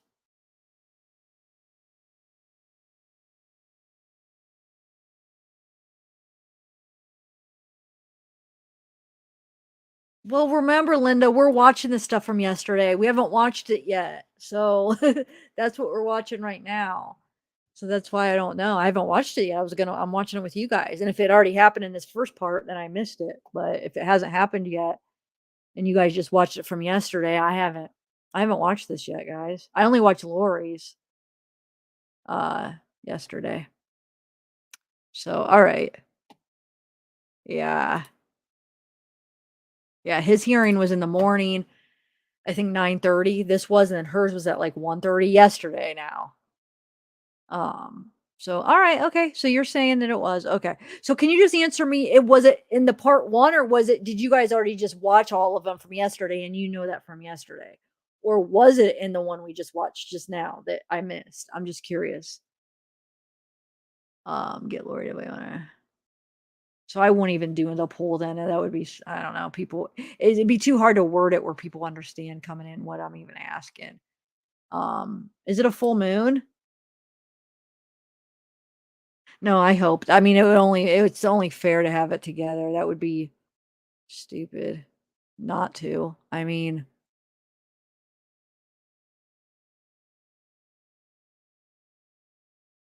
but I wish we did have a lawyer because she basically didn't waive her right for a speedy trial. And then they say she has to have it within 6 months.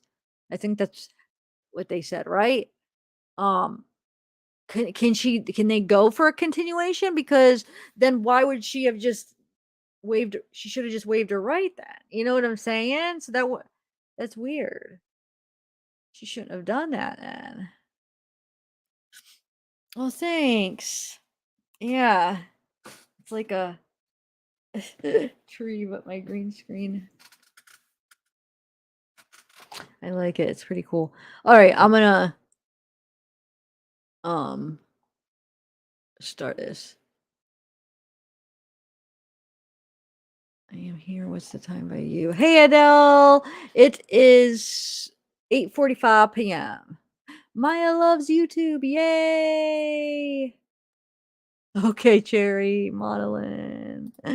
All right, guys, I'm gonna start part 2 and go see what Zekester's doing. He's distracting too, though. Even when I'm petting him, it's just so freaking cute that I'm just like zoning out half the time. Oh, he's so sweet. Well,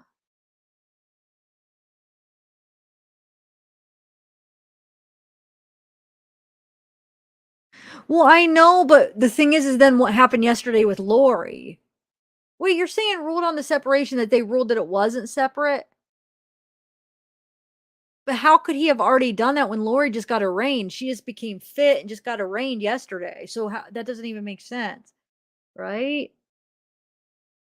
Oh, hey, turn too long. Wait, why would we be mad at you? What do you mean? We're not mad at you. No way. Thanks for the super chat. So, wait, hold on. I didn't watch. I don't know then when that they did that. I know originally it was rolled on like way back. It was together, but then Lori became unfit to stand trial. Everything got screwed up, and then she just got arraigned for the charges and became fit. Like, and officially yesterday she just got. You know what I'm saying? So when did that? That's why I'm confused. When did it? Because I thought that changed everything, and then now, okay, so now they got to figure some things out. She's back, and so I don't know. I must have missed it, guys. Okay, so but what did they explain? I must have missed that too when they explained it at the end. Because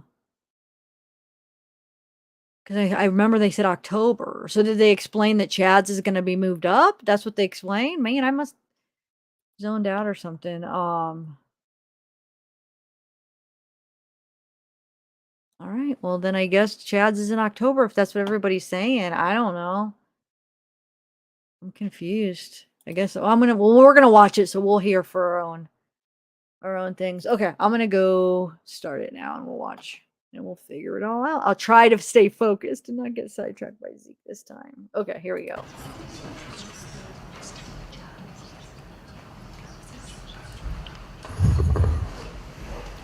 I'll try again here. Lieutenant Ruby, can you hear me now? You're on mute. And Judge, just checking this one, can you hear?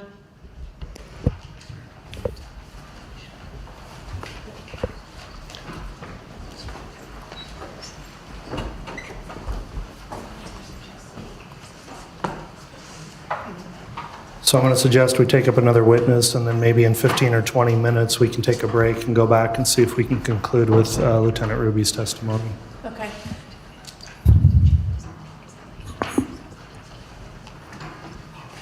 Then the state will call Chief Turman, please. All right. Chief Turman, if you'd please come forward then, I'll have you pause and raise your right hand. You'll be placed under oath, and then you can be seated in the witness chair. Do you solemnly swear affirm the testimony you will give in the pending cause will be the truth, the whole truth, and nothing but the truth, so help you God? I do. All right, thank you. You can be seated there, and then once he's situated, counsel, you can inquire.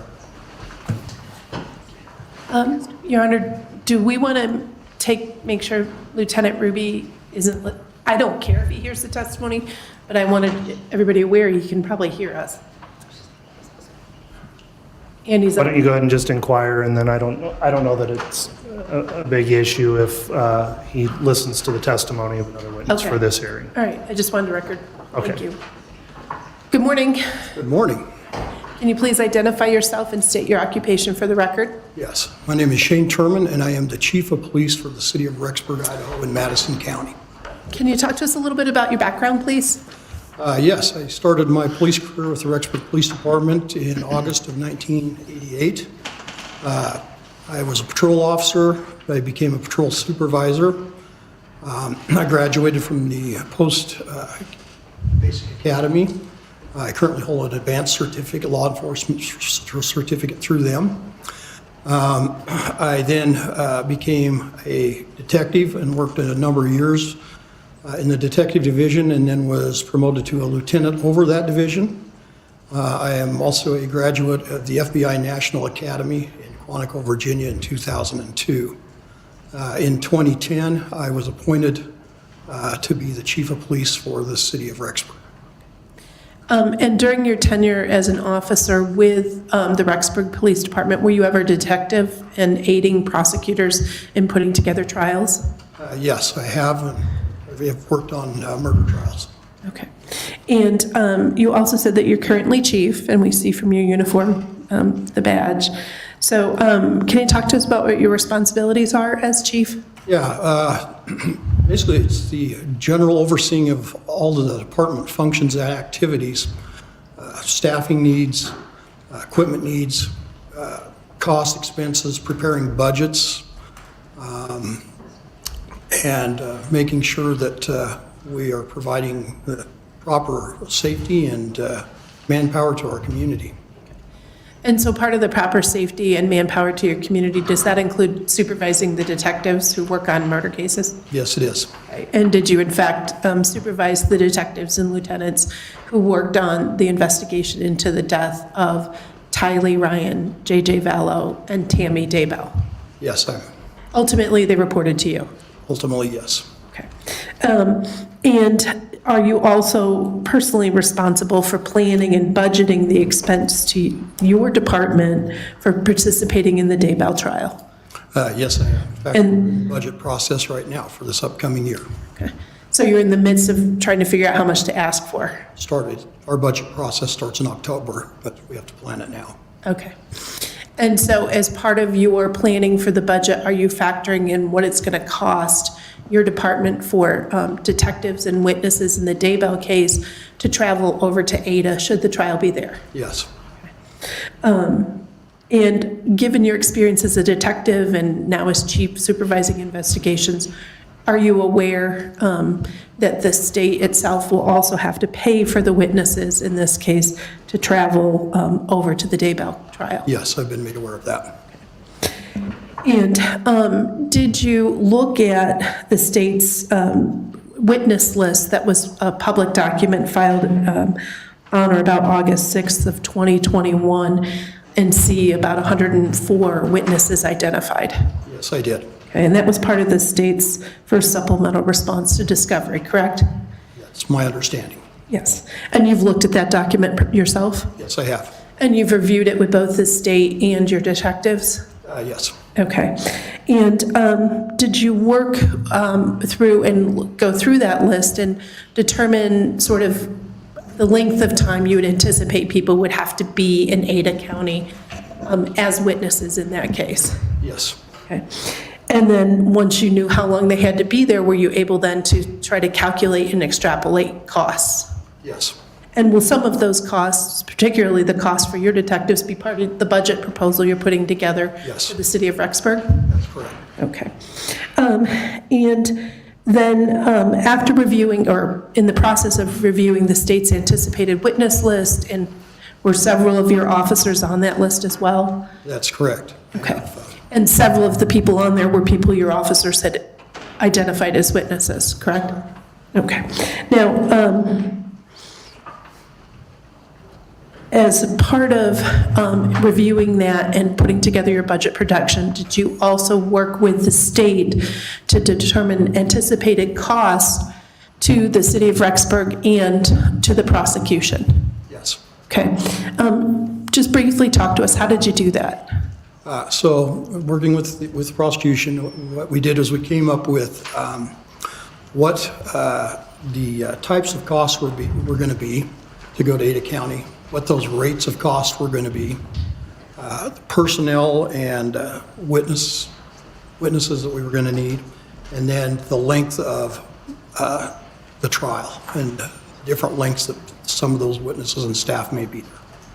And then were you able to look at like your hourly rate or your overtime rate or the IRS per diem rate to calculate costs? So we just went with the GSA, so the General Service Administration and IRS rates, which were $74 a day for per diem in Boise for meals, and then travel, lodging was $147. And then on the cost we took into account parking, which is about $50 a week, so $10 a day for those costs. So for my officers and us, it would be $231 a day per person. Okay. So I'm hearing lots of numbers. So did you also, to aid you in your testimony before the court, work with the state to develop an exhibit to help you explain your logic and your math to the court? Yes, I did. Okay. And that states Exhibit 3, correct? Yes. Okay. You know, at this time, I move for the admission of States Exhibit 3. And Judge, that's the same objection I made to the previous witness, is that there hasn't been a sufficient amount of foundation to determine where these numbers came from. I would object on the basis of foundation, Your Honor. All right, for purposes of admission of the exhibit, I'll overrule the objection at this time. I think there's an adequate foundation to have it admitted. So Exhibit 3 is admitted. Thank you. Now, Chief, just so that the record's clear, could you turn to the second page of States Exhibit 3? And you've outlined sort of the logic you use, but just so that the record's clear, what costs or what logic did you use? So we had to identify what are the types of costs that we're going to experience by going over to Ada County. Manpower, travel costs, lodging, all that kind of stuff, and what the rate and for all of those costs were going to be per individual. And then how many staff members we're going to have in order to, and witnesses, and so to apply those costs to each of those, and then determine the length of how long each of those witnesses may have to be in Ada County. So why didn't you just say they all have to be there the whole time?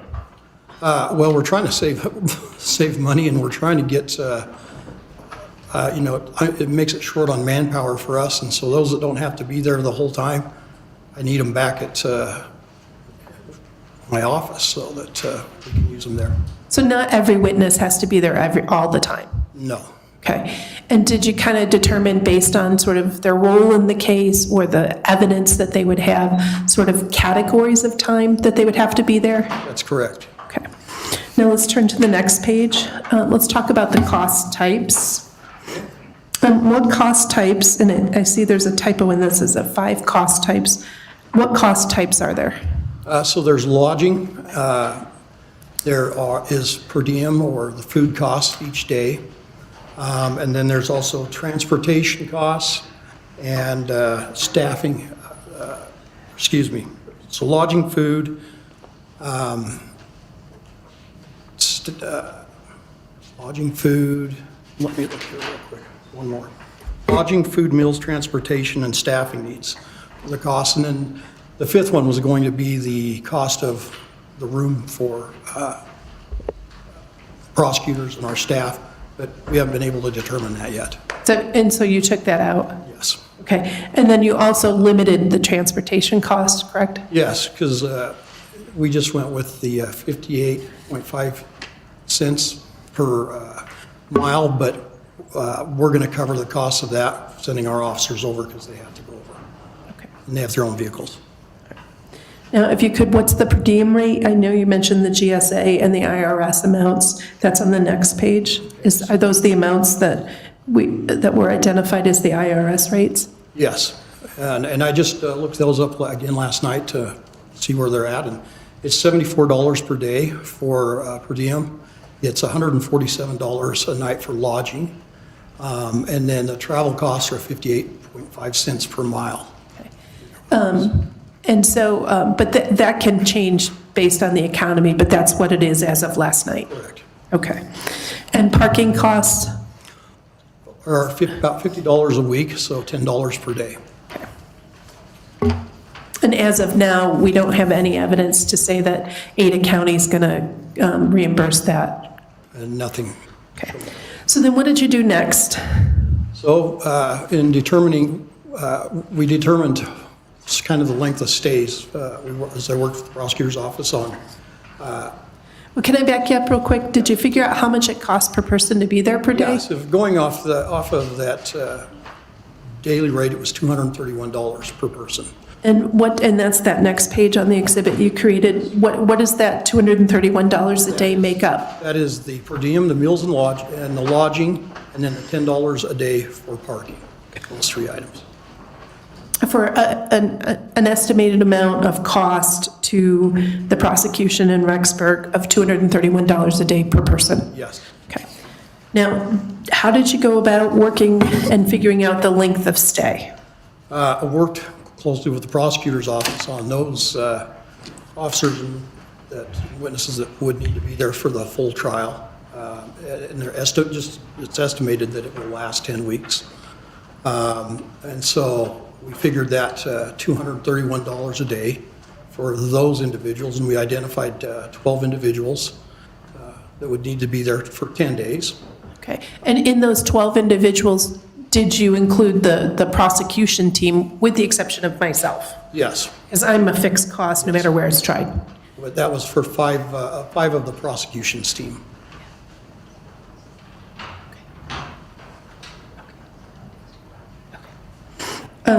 And then did you include in any of the numbers, any of the witnesses from the FBI or other law enforcement in your calculations? No, we have.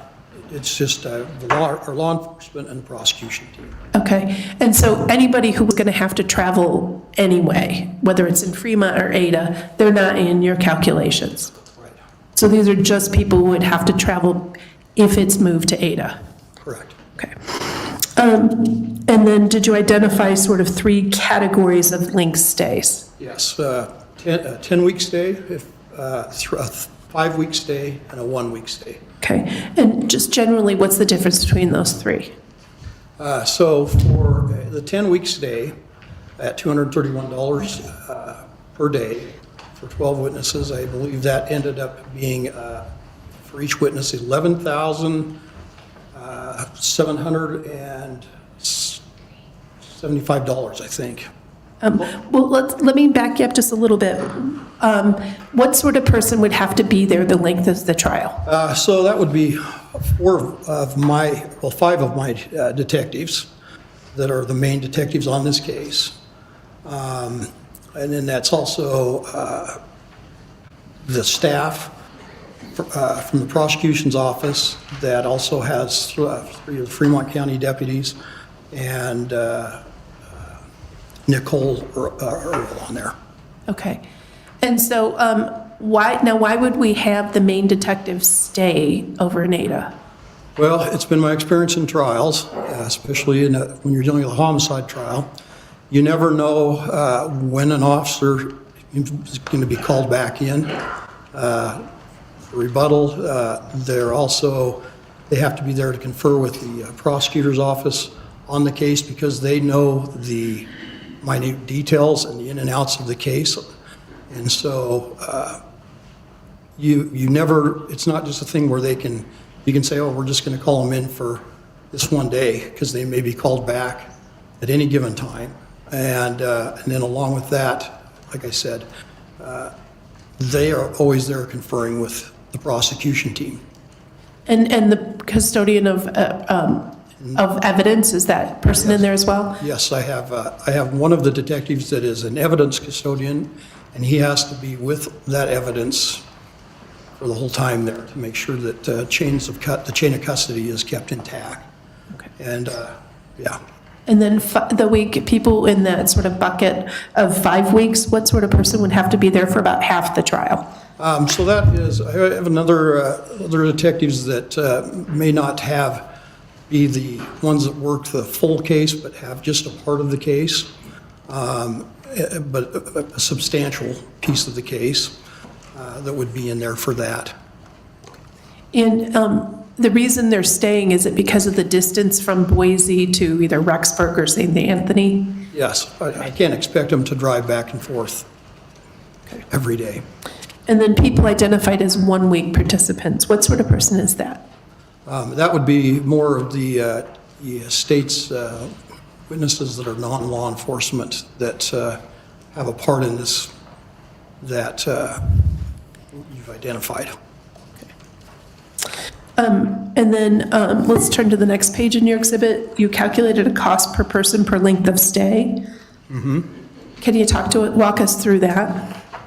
Okay, so starting with let me go through the 10-week one. So we have 12 people for 10 weeks. Oh, can we just talk about the cost per person? Cost per person per day or per length of stay, not the yes. total 12. Yeah, so for one person for 10 weeks, it's $11,600. For a person staying... Can I stop you there? For 10 weeks, I'm looking at states... $11,550, excuse me. Yes, thank you. Go ahead. I'm sorry, I cut you off. $155, I think. Okay. What about per person for 5 weeks? So one person for 5 weeks is $5,775 per person for a week. And we're defining week as a work week, 5 days. 5 days, basing that on a 5-day week. Okay. And then what about a person who we need there for about a week? For a week, that would be $1,155.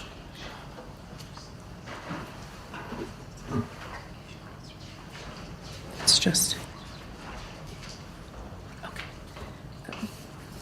And that does not include transportation costs, correct? That's just loading, food, and parking? Yeah, that's just those 3 things.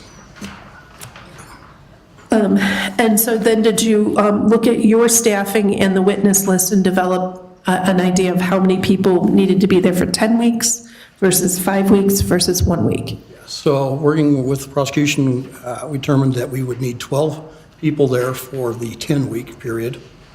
We'd need 3 people there for the 5-week period and 35 people for the 1-week period. And then did you sit down and calculate the cost in each of those categories for the full 10-week period? Yes. Okay. What about the 10-week period for the individuals we need there the whole time? So for those 12 people, it would be approximately $138,600.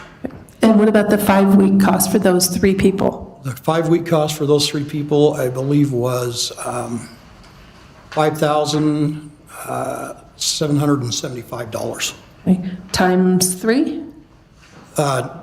Excuse me, it's $17,325, I believe, for those 3.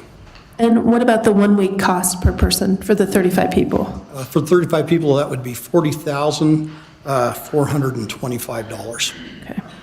And so while the state has 104 people indoors, these are just the people that would have to travel in addition if the case were tried in Ada. That's correct. Okay. Now, were you able to assign transportation costs for all of the witnesses?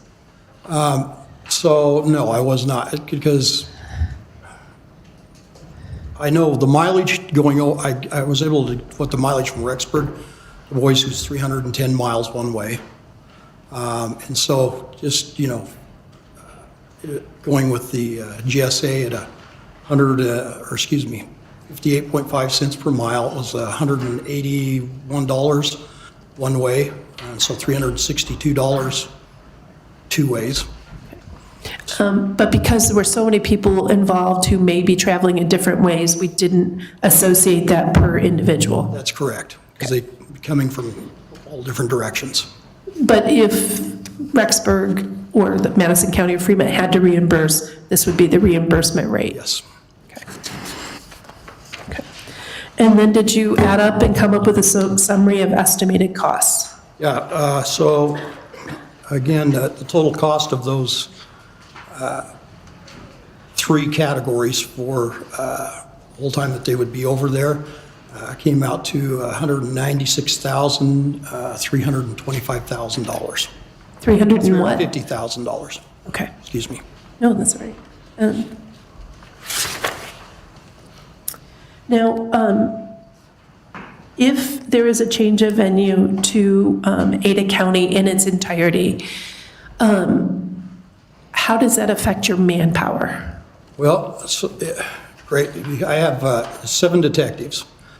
And out of those 7 detectives, I will have 4 of those that will be over there for the 10-week period.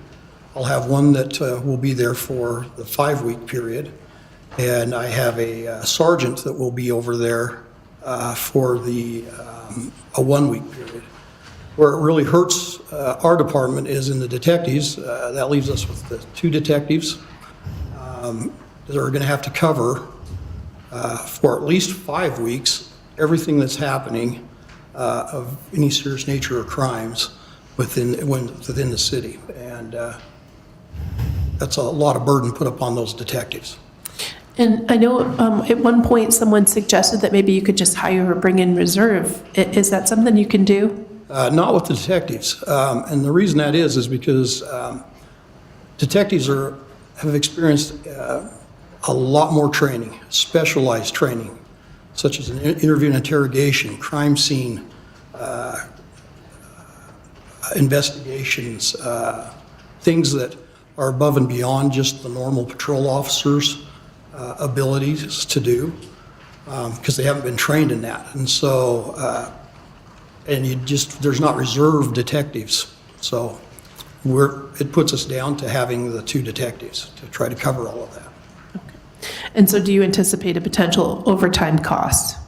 Absolutely. Okay, but you don't know what that's going to be? I don't know what that's going to be because I don't know what kind of crimes are going to hit us within that 10 weeks. Well, hopefully none, but... Yeah. So far this year, it's been a crazy year. I'm trying to be patient, but we're going pretty far down along the line here.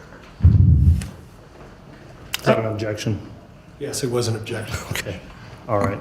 Ms. Smith, let's keep things moving along within the scope of the hearing, please. Sorry.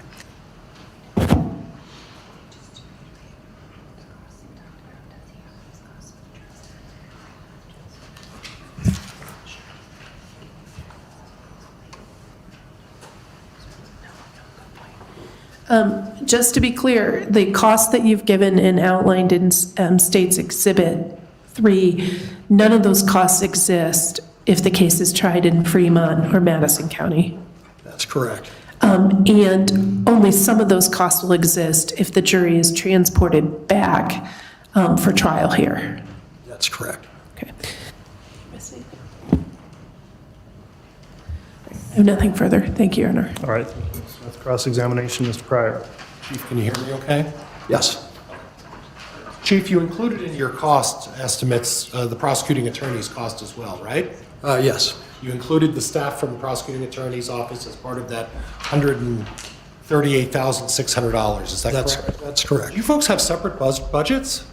we have separate budgets? Yeah. Yes, we do. So why are you including in your budget the prosecutor's costs? I was asked by the prosecution to help present this. Well, in helping present this, you're including their costs in your costs, correct? Yes, we are. Okay, so how much We're of consulting with Hold them. on, we need one at a time. We have a court reporter here.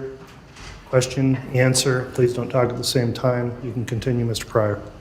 how much of that $138,000 that you included as part of the prosecuting attorney's costs is included in your estimate?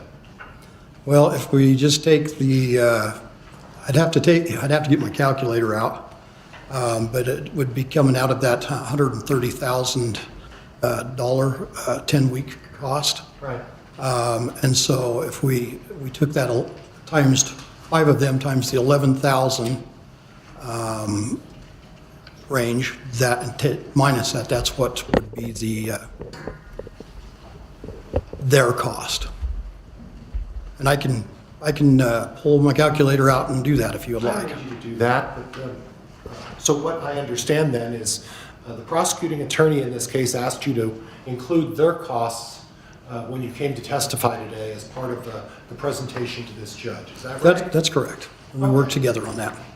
And if I'm to understand you correctly, you have 12 people that you're saying have to be there for the entire 10 weeks. Is that right? That's what we're estimating, yes. And of those 10 people, 5 of them are the prosecuting attorneys and their staff, correct? That's correct. Did you include Ms. Smith's costs No, involved? she was not included in that. Okay. Because she's been getting paid privately through one of the counties, right? That's my understanding. Right. So if I understand correctly, you're telling me that there are 7 police officers that have to be present for the entire 10-week trial. Is that what you're telling me? That's what I'm telling you, yes. Okay. Now, you talked about your extensive trial experience in viewing murder trials, right? Yes. Okay, and you're suggesting that you have a lot of experience, right? Yeah, I have. Okay.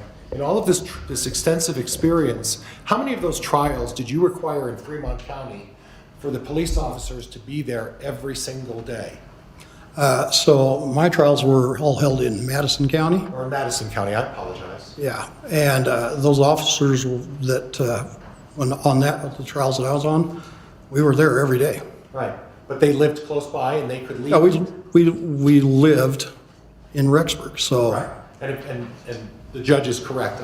Please let me get my question out, and I'll try to give you the same opportunity, because Sure. we will talk over each other. So, you agree with me that in terms of planning this trial, it's a big event, right? This is a very big event, yes. Right. And as a big event, we need to be careful and carefully plan how each and every witness is going to be testifying in the 10 weeks of this trial. You would agree with that, right? I believe you have to try.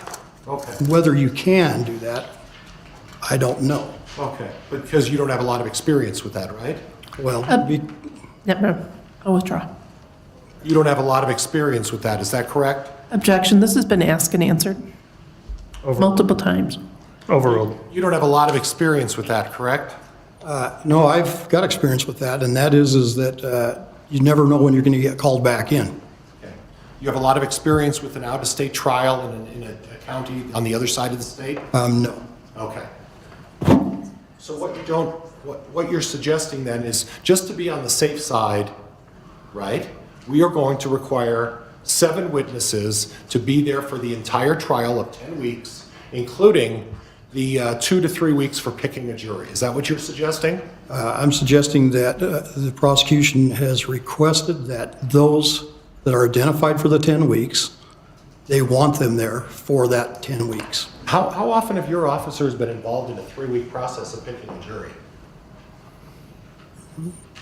I don't think we've ever been in a 3-week process. Right, so now we're down, if we pick a jury for 2 or 3 weeks, and I'll give you the benefit that it'll only take 2 weeks. I'm not sure yet, but we'll see. But if we take 2 weeks and we cut that out of the budget for your 7 officers, because you agreed that they don't need to be there for jury selection, right? I don't know. I believe that they're going to have to be there for jury selection. I was when I was in the trials, because I consulted with the prosecutor. Oh, when you consulted with, can you do that by phone? What's that? You can do that by phone, right? Well, I don't think it's the same thing as being in person. And I agree, it may not be the same thing, but having officers sit there for 2 weeks while a prosecuting attorney's office picks a jury, I'm not really following why we have to have 7 police officers there who are witnesses in this case present while this prosecutor and I pick a jury. You would agree that seems to be a little excessive, correct? I don't know. That's going to be, I'm leaving that to the prosecutor because that's Okay. what they told us that they would need them there for. So basically, you're putting these numbers and presenting these numbers based solely on what this prosecuting attorney's office has decided that they need, and you're just applying figures to what they tell you they want the figures to be, right? No, that's incorrect. The figures are taken from the GSA, and that's where we got the amounts, and I'm applying those to what the prosecution says the needs are for them and to have at this trial, and if it goes to Ada County. Okay. How many officers, sworn officers, do you have in your department? I have 33. Okay. And does that include the jail staff to watch the jail? We don't cover the jail. That's the sheriff's office. That's the sheriff's office, I'm sorry, you're correct. Okay. So you have 32 officers in the city of Rexburg, right? 33, 33. which includes myself and my assistant chief. Okay. All right, so 29 officers other than you and the chief, right? That's correct. How many of the officers were involved in this case as witnesses? So we've got the 4, 5, 6 detectives, seven detectives. A couple of them have retired. I have my evidence sergeant that works with evidence that's involved in that. And then we have patrol officers that, were, at crime scenes, guarding crime scenes, different things like that. But the main part of it has been the detective division that's done the investigation and the crime scenes and those type of things. Okay. Now you realize this case has been going on a long time, right? Yes. And in the beginning of the case, were you asked by Sheriff Humphries to help provide security around this courtroom several months, almost a year or so ago? I don't remember that. Okay, you don't remember having Rexburg police officers here for preliminary hearing and arraignment? I know I've had officers here for testimony, but I can't remember on the providing security. You don't recall whether he did or not, correct? That's correct. Okay. All right. So, you may not agree with me, but it seems that, and I'm only basing this on my 30 years of experience of doing this, but I'm having difficulty grasping this idea that your 7 officers need to be there every single day, and that they can't be called in for a single day, and they're not going to be involved in the case every day, are they? Objection, compound question. All right, but I'll clean it up a little bit. Mr. Pryor, hold on. When there's an objection, I make a ruling, and I will sustain the objection. I think that's also been asked and answered, so move on to something else, Mr. Pryor. All right. You're not suggesting that every one of your 7 officers is going to be involved in the case every day for 10 weeks, are you? No, I'm suggesting that we're going to have 4 of them at least that will be there for 10 weeks. Well, but they're not going to be involved testifying every single day, are they?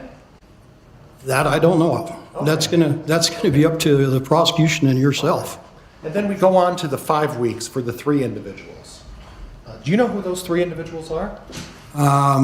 For the 5 weeks, it's Chuck Considis, I think it's Nicole Earl, and I'd have to refer to the witness list for those 3.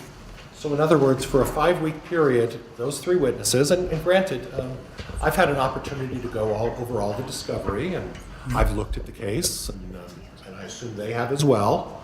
And again, I find it a bit excessive that you're suggesting that these 3 officers need to be there for 5 weeks.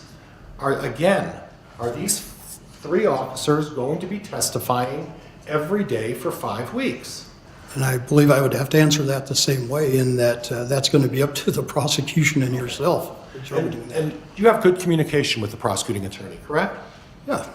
And if the prosecuting attorney was able to call you up on a day and say, we need Officer K here, and I'm using K because if I try to pronounce his name, I'm going to be brutalized by my friends over there. But Officer K, we need him to testify tomorrow. You can say, okay, we'll send him over, he'll testify, and if he needs to stay an extra day, he can do that, right? If they said that they just need him for one day, that's what I could do. Right, and if he needs... But I'd have to cover the day before, so, because of the distance. Okay, and you have 29 officers to do that, right? No. I don't understand that question. Okay, well, and if they have questions for Officer K, I assume he has a phone that he can be called on and have him answer any questions, correct? If the court allows that. No, I'm talking about... Are you talking about the prosecution? I'm talking about the prosecuting. If the prosecuting attorney has some questions for Officer K during the 5 weeks that you want him there, rather than having him there for 5 weeks, can he pick up the phone and call Officer K and say, hey, we have some questions about this. Could you answer these? You know, I think that would be difficult in this case, because involving the evidence. I think that they're going to have to be going over and through the evidence, looking at it solely, and I don't think that's something that really can be done over the phone. Oh, well, I agree with you to some extent, but the first time they talk to Officer K is not going to be when he shows up at court for 5 Objection, Your Honor. I think we've gotten pretty far afield. The questions are compound, they're long narratives, and they border on improper argument. I'll sustain the objection. Mr. Pryor, just please get to the facts here that have been proposed by the witness, if you would. I'm trying to get to the facts, and I'm having difficulty trying to figure out why Officer K needs to be there for 5 weeks, Judge. All right, that's my ruling, and I understand the line of your questioning whether that's necessary, so if you'll keep moving along. Officer, you would agree with me that there's going to be some trial preparation before this trial starts, correct? That's correct. And you would agree with me that you work very closely with this prosecutor's office, and at the time prior to the trial, they're going to be going over the evidence with Officer K before he even gets on the stand. You agree with me, right? Yes. So they're going to have a lot of these issues hashed out prior to any witness gets on the stand, correct? Well, in my experience, you try to work out as many of those things as you can, but there is always the things that you didn't plan for. And that may be as the trial's going and you have brought up something, and then the prosecutor needs to sit down with those individuals concerning that stuff at the trial. So, and that means that witness would have to come out and work through that with the prosecuting attorney when an issue such as that comes up, correct? That is correct. Okay. So in other words, to be on the safe side, we're just going to say, let's pay $17,000 to have these 3 witnesses there because we don't know if something's going to come up. But sure, just in case, let's spend Madison County's $17,000 to have them on standby just in case we need them, even though we know we may not need them, right? No, I don't think that's correct. I think because of these witnesses and what their involvement is with the case, that their testimonies may take a very lengthy time at this trial. So. Yeah. And I would imagine then that Officer K's testimony is going to take 5 weeks? Well, as I've seen some of the stuff that's come through on this, I know there could be a possibility that one officer could be testifying for weeks and weeks on one aspect of their investigation into this. Is that what the prosecution has told you? No, that is me saying that. Okay, so if I say that there's a witness from your office that may be on for weeks and weeks for testimony, well, 3 witnesses, that's 15 weeks. We better set this trial out for another 3 or 4 months then. right? Your Honor, at this point, I'm going to object. It's improperly argumentative. It's called for speculation, and this line of questioning has gone way afield in terms of relevance. All right, I'm going to sustain that. I think we are beyond the bounds of relevance here, Mr. Pryor, so please move on to another subject. Then we get to the last one, the $40,425. You said that these were witnesses that weren't necessarily witnesses that are police officers. Is that correct? That's my understanding, yes. So who are these witnesses, these 35?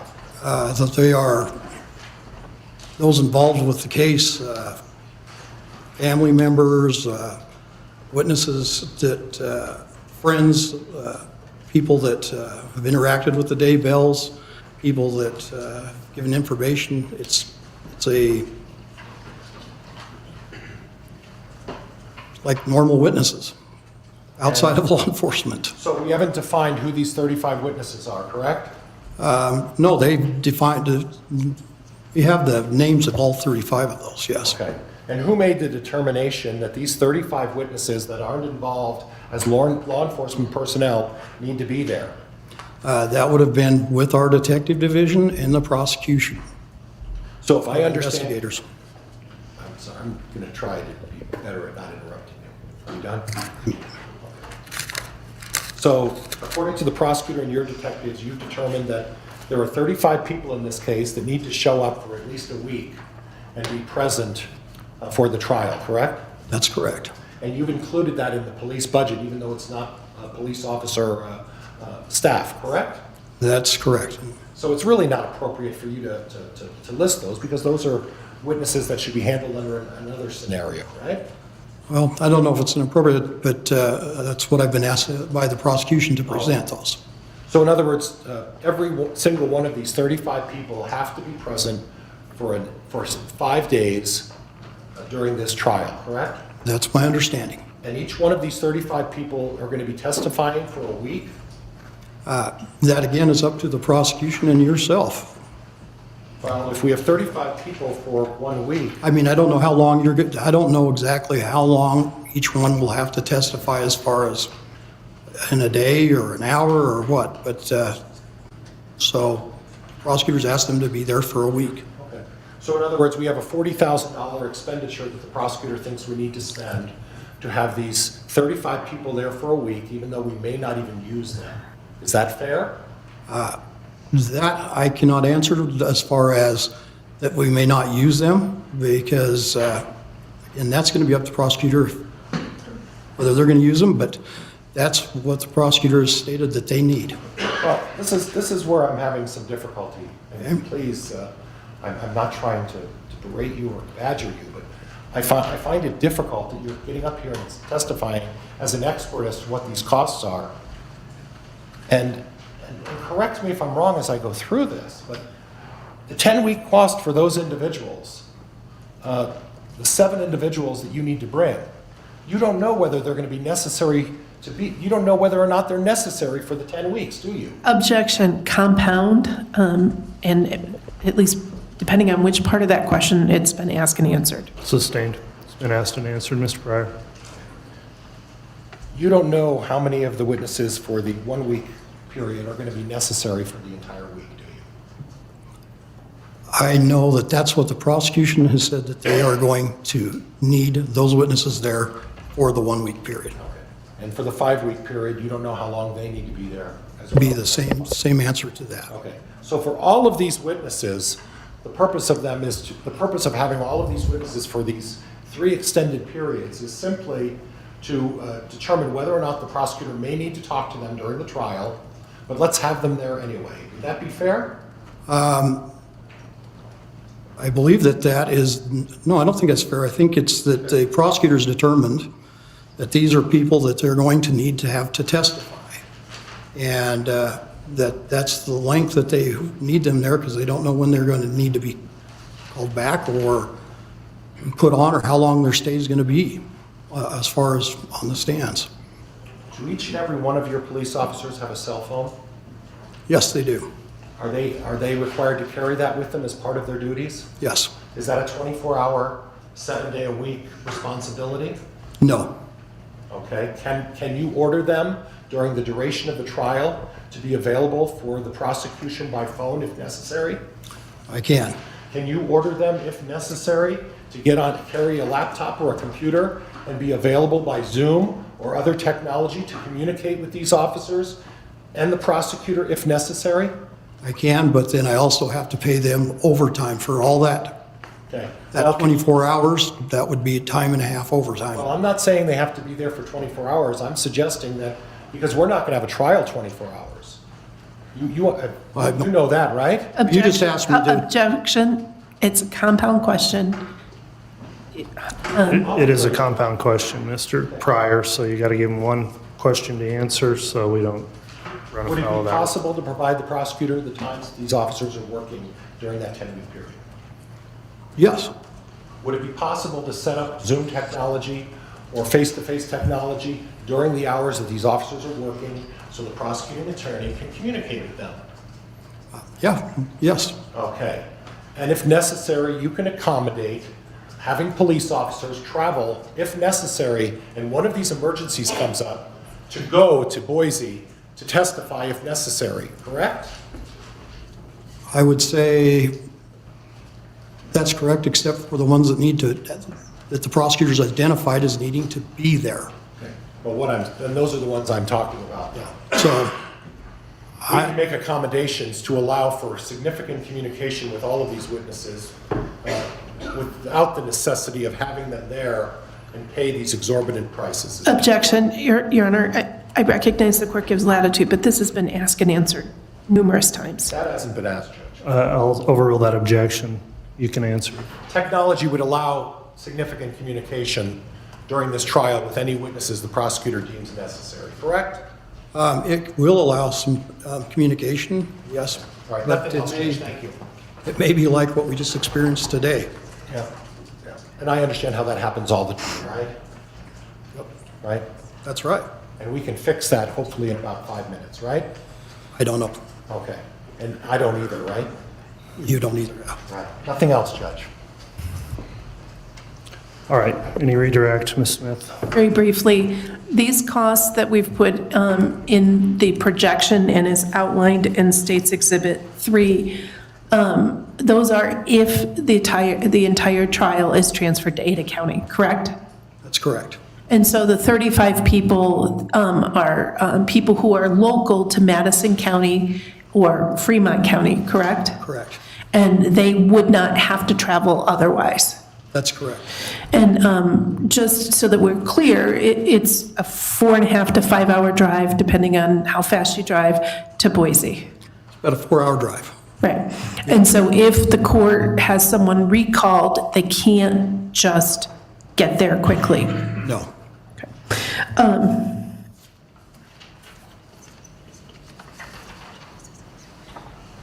And so these are budget projections, correct? That's correct. All right. It's an estimate to get the court into a ballpark of what this could cost. That's absolutely right. And then this is your analysis of sort of projected cost to both Madison County and Rexburg PD. That's correct.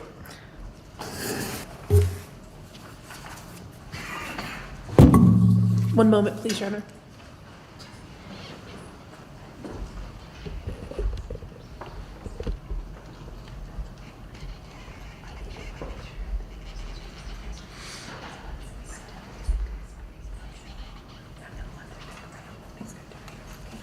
Thank you, Your Honor. I have nothing further. All right, any recross, Mr. Pryor? No, I think I'm fine, Judge. Thank you. Very well, that'll conclude your testimony then, Chief Turman. You can go ahead and step down from the witness Thank you, Your box. Honor. May he be excused, Your Honor? No objection. Very well, you can be excused as well. We will next go back to Lieutenant Ruby from Boise, I believe now is back available. We'll check. All right, Lieutenant Ruby, can you hear me okay? Yes, Your Honor, I apologize for that earlier. Apologize to the court and the court officers. That's fine, it happens. So we were still in direct examination, and I think getting towards the end, but in direct examination. We will continue then back with the testimony of Lieutenant Ruby. Mr. Ruby, you're still under oath for purposes of your testimony. Ms. Smith, if you have additional questions, go ahead. Yes, briefly, I think we were at the line of questioning about sequestration. Do you remember that? Yes, ma'am. Okay, and just so that I'm clear, do you have any idea what the costs to Ada County would be for sequestering the jury in specific dollar amounts? Not in specific dollar amounts. I only have the hourly rate of our employees. Okay. And that would be for overtime purposes. And so no matter how long the jury is sequestered, that cost of beyond the workday will be passed on to Fremont County? Yes. Okay. Now, in terms of sequestration, when was the last time there was a sequestered case in Ada County? I did some research into this, and unfortunately, I'm not able to provide a definite answer. The jury commissioner believes it was approximately 8 years ago, but he was not the commissioner at that time, and he doesn't have specific information about that case. Okay. So any of the staff that you have working for you, have any of them worked on a sequestered case before? Not to my direct knowledge. I do have one deputy marshal who's been in the service for 21 or 23 years. He would have had opportunity. I can confirm that with him. But other than that, no, I don't know of any staff that's performed on a sequestered jury. And in terms of supervising security and media issues, when was the last time there was a televised trial in Ada County? Other than COVID, which with Zoom and closed links, I was not able to identify anyone who knew of a trial that was live streamed through television networks.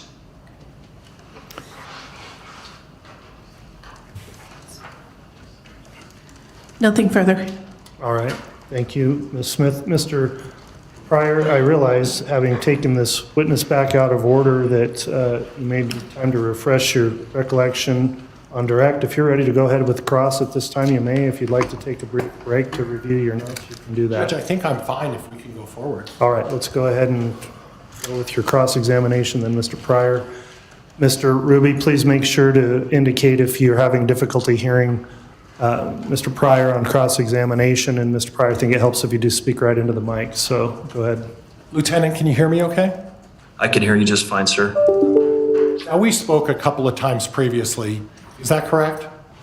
Yes, sir. And in full disclosure, we covered the topics on your email that you sent to Ms. Smith and Sheriff Humphries, correct? Yes, sir. Okay. I'd like to go over that. Do you have a copy in front of you? Yes, sir. Okay.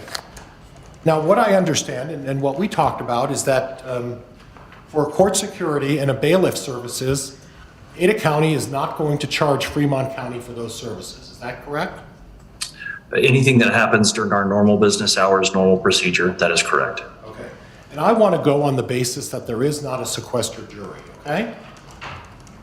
Now, without a sequestered jury, your experience is that the trial started a certain time and ended a certain time, correct? Yes, sir. Okay. And that is what you're talking about being covered as part of Ada County, just taking the cost and absorbing that cost, correct? Yes, sir. Okay. So if the jury is not sequestered, then there would be no additional cost for the jury, correct? Unless anything goes after hours or starts early. At this point, we don't know whether that would happen or not, correct? Yes, sir. But Fremont County will not have to bring a bailiff or security to Ada County, correct? No, we will provide court security and court bailiff functions within the Ada County Courthouse. Both of us are very familiar with Ada County Courthouse.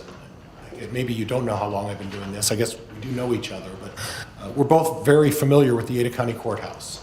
And as part of that familiarity, Ada County is designed to provide significant security for jurors. Could you talk a little bit about that? As far as where they would park, where they would be brought in, that sort of thing. Well, in keeping, security nature, privileged. We have the ability to ensure jurors can enter and exit the building with respect to outside media as discreetly as possible. So that movement, we have facilitated that before in other circumstances. As far as within the courthouse, they would be in a secured area when outside of the courtroom in one of our jury rooms. And then as far as parking and things of that nature, I'm in the planning stages of what that would look like to ensure the integrity of the trial and any of the proceedings. So if I understand correctly, and my experience over there is that the jurors have the ability to be brought in, kept in a secure facility where they park and have access to their cars without being influenced by outside influences, and you can maintain that security as part of the design of the Ada County Courthouse. Is that correct? We will do everything we can to ensure that that happens. There are open areas as far as driving in and out, but we will make every effort to maintain the integrity of the jurors and the alternate jurors throughout the process. As part of maintaining that integrity, you do have the ability to make sure that, for the most part, no one's going to be able to contact jurors as they leave and show up at the courthouse and park their vehicles, correct? Yes, sir. Are you familiar with the Fremont County Courthouse at all? I am not. Okay. You haven't been out here and see what sort of parking they have here, right? No, sir. Okay. Now, that's not going to cost Fremont County any more for them to have this, for lack of a better word, private parking for the jurors, correct? As far as I know, from my end, from the court security end, we have no intention of charging for inmate move, or I apologize, for juror movement. Okay. All right. And that's for a jury that's not sequestered, correct? Yes, sir. Now, you put on your notation that you sent to Sheriff Humphries, jail housing $80 per inmate per day. Is that what you're going to charge Fremont County? Yes, sir. Did you talk to Sheriff Humphries about what his costs are per inmate per day while Mr. Daybell and Ms. Vallow are here? I sent him this email, and I know we've talked a couple times. I can't remember if we specifically discussed these costs. I don't believe I spoke to him since I sent the email. But he didn't tell you what his average day for keeping a juror in, or keeping an inmate in his jail is on a daily basis, right? No, I can't speak to that. Okay. Did he talk about his concerns that Fremont County is going to be involved in a construction project shortly? Objection, calls for hearsay. No, it doesn't. I'm asking whether or not that was discussed. I'm not asking what he said. I'm asking whether it was discussed, the upcoming construction project on the Fremont County Jail. Objection, relevance, and beyond the scope of this witness's information. It's overruled if you have that information, not specifically what was said, but whether or not there was a discussion. Was there a discussion about the upcoming construction project on the Fremont County Jail? No. Okay.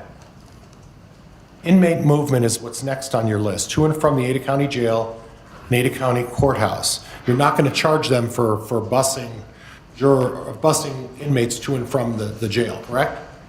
Correct.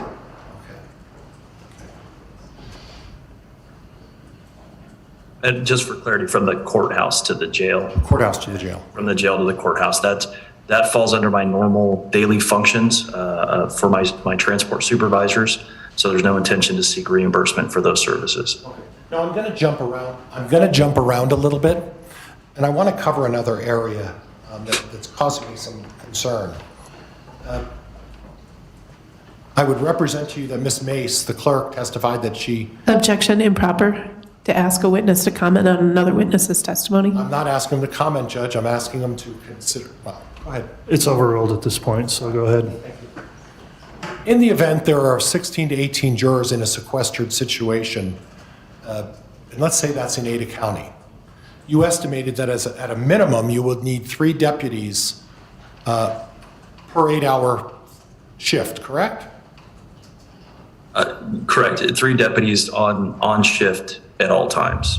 Okay. And that would be for how many jurors? I was projecting 12 jurors, and I believe 4 alternates, so 16 jurors. That allows me to staff to maintain the integrity of the jurors while they're sequestered in that location, but also provide breaks and relief for the deputies while they're on shift. Okay. And is that a minimum or is that the number?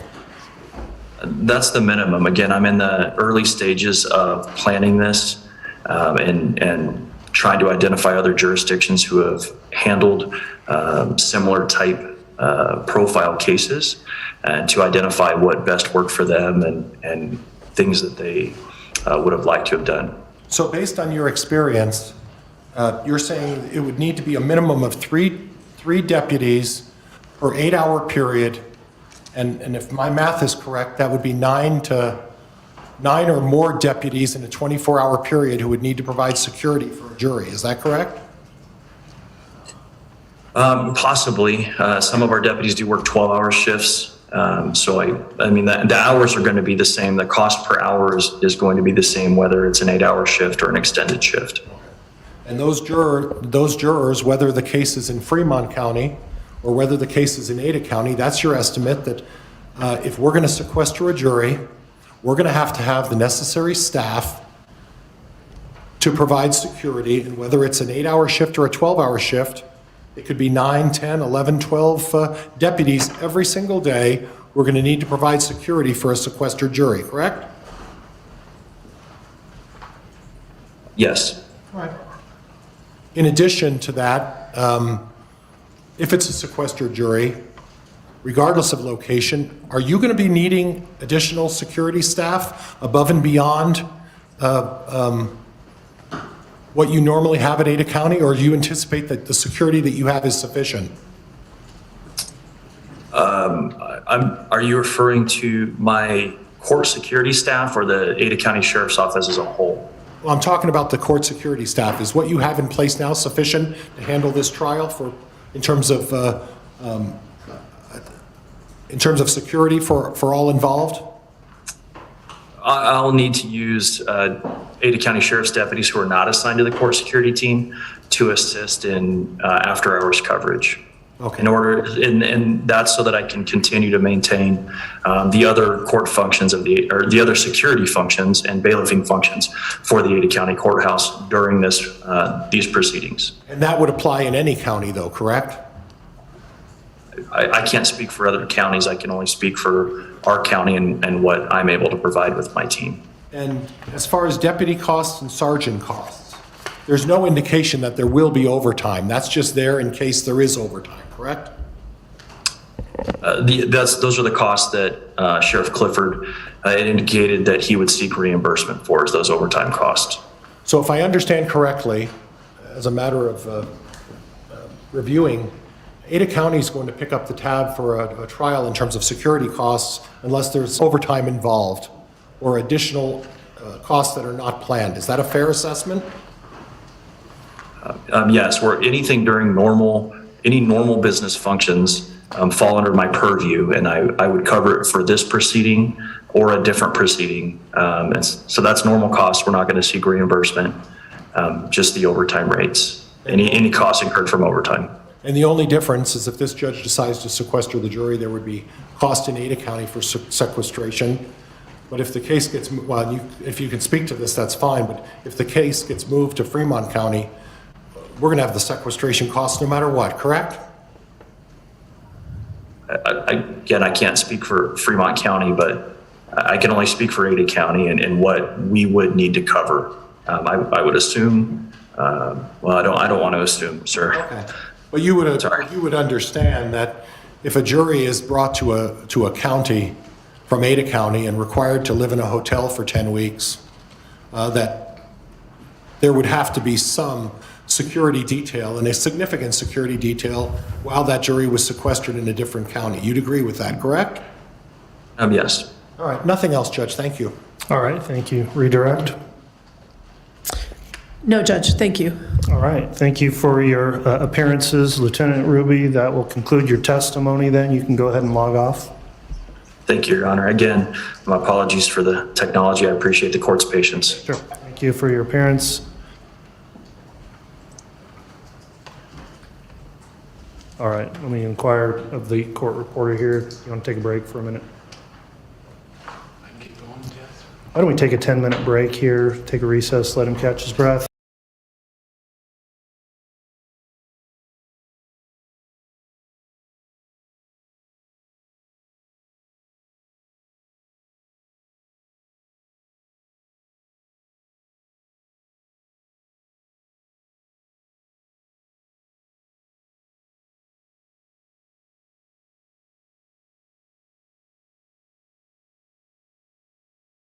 Hey guys, what up? What do you guys think so far? Oh, what was I gonna say? Congrats, Jackie. How cute. So how big is it? How old is he? Um, wait, what did you say your name was? I missed it. Hold on, where is it? Jackie, the details. Oh, how old is she? Sophie White Saluki, still very young, very. Oh, how old and how big and how cute. Oh, congrats. That's so exciting. So I don't know. Some people were saying that you want to do the Lori next before we do part 3. Man, I can't say that I'm not zoning out. Like I am like, and normally I could pay attention prior, I don't know, but I'm zoning out. I'm like just loving being with Zeke. Plus I'm reading her comments and I'm just like totally zoning out. Like I'm not hearing anything that's going on. It's like one of those days where I'm just not trying. I mean, I'm just not doing it. I'm just not even, I'm just letting it go. Nothing's sinking in because I'm not even trying for some reason. It's like I don't even want to. I don't know. It's weird. I just want to read your chat and so I don't even know what's going on. I think I do need another cup of coffee. Oh, hi, Jackie. So, okay, so hi, Zav. How are you? We did a 6-hour round trip to collect her last Friday. She was roaming the streets for several weeks before being trapped. She has marks where she was tied up with a rope. Oh my God. Oh, I'm so glad you rescued her. Now she's all safe and loved. Aww.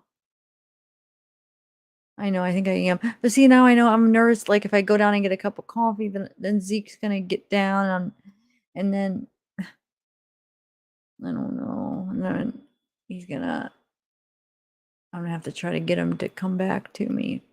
Which I know he will, but I'm afraid he's gonna jump on my grandma's bed and then she's gonna steal him.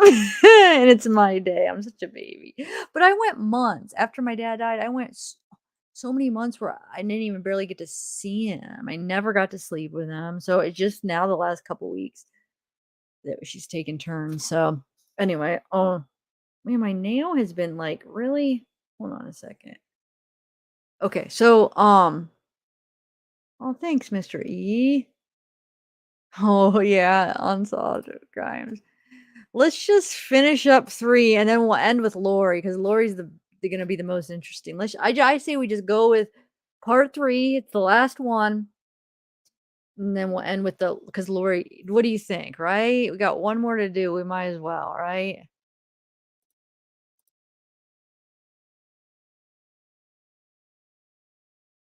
Hi, Julia. You think? And then we could chat it up and have fun and talk a little bit. All right, let me get it. So part 3, here's part 3. So this should be the last because I couldn't. Somebody said 5 parts, but I only see 3 parts on the thing. So hopefully, I don't know, I might miss something, but here's part 3, guys. How are you guys hanging in there, though? I know it is kind of boring, huh? You guys want to watch the rest of it, right? It's fun watching it with you guys, though, and like just making fun of him and stuff. Because he's so ridiculous. How many of you guys watched the preliminary hearing? It was like I mean, as much as I can't stand him, he makes it entertaining in a way where, like, I know it's horrible to say that, but I mean, he does. Like, he makes you laugh because he's so ridiculous. He's so mean. Do you remember how he was kind of like attacking? Wait, hold on. I gotta put this chapstick on.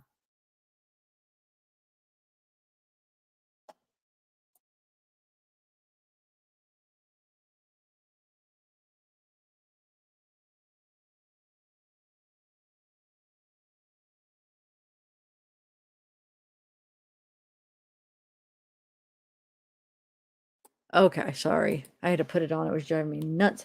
My bottom lip sometimes it goes through like once in a while. It's like, but anyway. So, what was we saying?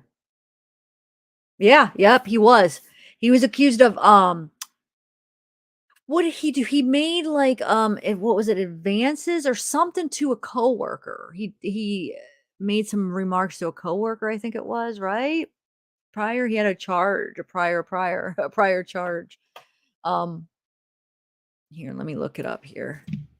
I know we talked about it back when they first hired him, when he first came into the scene. It was well talked about of his record. Let's see, let me bring it up real quick so we could be reminded what it is. It's been so long. Hold on. Okay. Yeah, it's battery. I guess you're right. It was battery. Why was I thinking it was just something that he said? Oh yeah, because he came after a 19-year-old. Okay, here. Let's share this. Hold on. Let me share my screen. I'll show you the article. All right. There we go. There we go. There we go. All right. Okay. So it's here he is, younger. Nampa attorney John Pryor sentenced to 120 days for battery. Let me make this a little bit bigger for us. Okay, so Canyon County, John Pryor, an attorney who pled guilty to a reduced charge of misdemeanor battery, was sentenced Tuesday to 120 days in jail, 100 days suspended, and 30 days discretionary. So, and fined $137.50. Oh, don't go too much on the fine. What the heck? Pryor pled not guilty in May to the original charge of battery with intent to commit a serious felony. The charge came after a 19-year-old Caldwell woman seeking employment and legal advice reported Pryor attempted to essay her in his building's conference room. Wow. Man. Okay, so Pryor's attorney argued during the jury trial that the victim consented to the advances and took money from his office. The woman denied both claims. So that's the story there. Huh. Interesting. Yeah, I remember talking about that though when he first was his lawyer. Chad's lawyer. Hey, Miss KJ. So yeah. But he just okay, so remember I put together that compilation of stuff he said. So there's a few things that he always said. Hold on, let me think. Well, I could find the old video. I played it like a couple months ago for you guys too. To be honest, I think to be honest is one of them. But there's a couple other ones that he would say all the time. And then another thing that was happening is the judge had to keep telling him that he couldn't hear him to move closer to the mic. So that happened a bunch. It's like, we can't hear you. Can you talk into the mic? Like he's doing a little bit now, or that person's like, I can't hear you. But the judge had to keep telling him that. Quite frankly, I think that's another thing he said. Well, quite frankly, judge, or quite honestly, that was it. Quite honestly. Well, quite honestly. And then gosh, do you guys remember the other one? Oh, hold on, let me look at chat. Let's see. Oh, you guys don't have anything yet. Well, frankly, judge, yeah. So I think he did well, frankly, and quite honestly a lot. And then some, but there was something else. I'm telling you, there was one other thing. But it's so funny because it was like he just kept doing it and doing it, and it's just like it just makes you laugh. And then how he glares at people like when he was looking at her at the opening statements, but then how he attacks people. Remember he attacked like how mean he is. He was asking Melanie Gibb if she had some kind of problem understanding things. Do you have some kind of like something where you can't understand what people are saying? Because what she would do is like when he would ask her a question, she would like really think before she would answer it. So she would sit there, he would ask her something, Melanie Gibb, and she would sit there and think a minute. So it would take her a couple minutes before she started responding. So she was just very careful on how she responded, which is actually kind of smart. That's on the record. I mean, you want to make sure you're saying the right thing. And he and he just said, Miss Gibb, are you having a trouble? Do you have a problem, an issue where you have trouble understanding what people say, what people are saying?" And then he with her boyfriend, what's her husband? I don't know. Did he ever marry her? Did she ever marry him? What's his name? Remind me what his name is. Her boyfriend, Melanie's Gibbs' boyfriend. He's because I guess he kept like he couldn't hear, so he kept asking to have stuff repeated. Oh, I'm having trouble hearing. And so he, how did he word it? I feel like he made fun of him for not being able to hear, I think somehow. He like wasn't very nice about that. So David, yeah, but it's just funny because he's just so ridiculous. He's such a jerk. So it almost makes you laugh how he does it. It's just like, and then what did he say? Oh my God, I wanted to point it out, but over there I can't mute the video. Where he said it so sarcastically, where he asked one of the witnesses something, and it was in such a freaking jerk way where it was just like, I think that would be considered like sarcastic in a way where he asked it where it was like he was just being the biggest jerk because he knew what the answer was, and he was saying it in a way where it's like almost like putting him down. Like, I forget what it was now.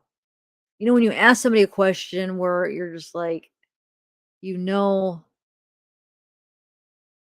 I don't even know how to describe it. I'm sure you guys understand what I mean. I hope. Maybe not. It's like you know what the answer is, but you ask it like, hold on, let me think if I can remember what he asked him. Like it's almost like you're belittling him. Like you're like, I don't even know how to word it, but yeah, he does that a lot too. So, yay, Queen Elizabeth!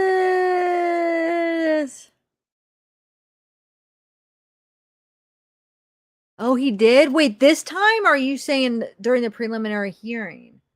He said that a lot. Or just in this one, you mean?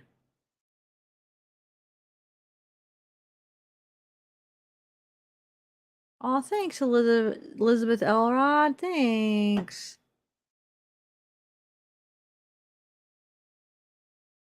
Wait, so complete. Let me hear what you said this time. Okay. So maybe, like I said, since I'm zoning out, I'm not hearing a lot of it. So maybe I'll do a compilation for this. And then in the trial, I could do a compilation on stuff because you know he'll do the same thing, whether it's the same things he did in the preliminary or it'll be new things, but it'll be like repetitive or he'll say the same things over and over. And that condescending. Yes, that's perfect. But so I could do, I'm sure I'll be able to do some compilations for the trial and maybe from this too if I go back and watch it. Yes, you're right, condescending.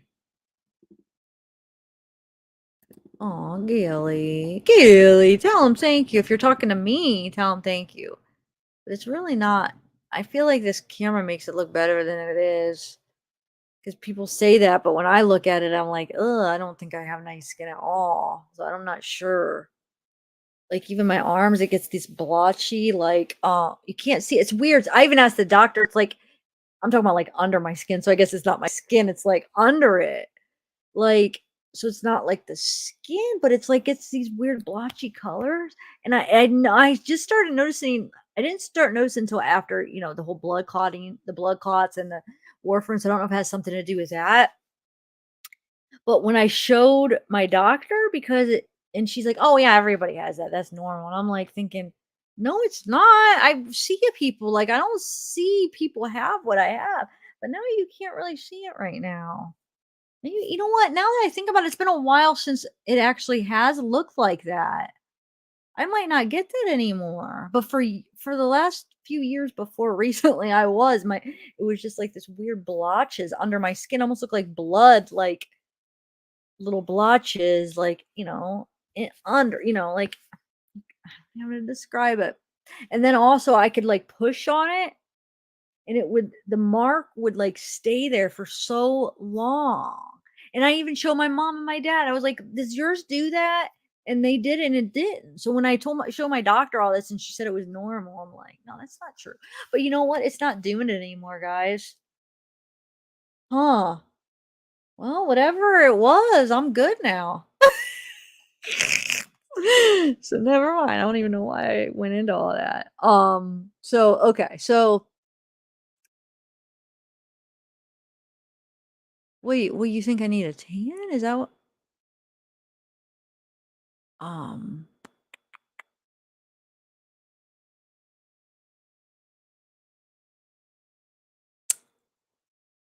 oh, oh, hi Susie. To be quite honest, are we to understand it's your testimony? I need to check my pictures. It was like a million years. Oh, you're bringing in oh, what's her name?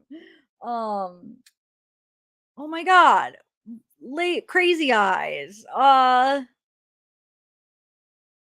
can't I think? No, not like a rash. Just it's not like on my skin. So I don't even know why I brought it up because it's not my skin. It's like under my skin. It's not a rash. It's like deeper than that. It's like almost like your veins, like deeper than your veins. I know that sounds so funny. It's not there anymore. So, but that's crazy because I just realized it. I haven't thought about it and I don't have it anymore. And for years, like it would bother me because I would look and be like, why does it look like that? But it was almost like, yeah, definitely not a rash because it was under, it was way down deeper. Oh my God, I just snorted. Sorry. Lazarus. Yes, Stephanie Lazarus. Yes. So, yeah. All right, guys.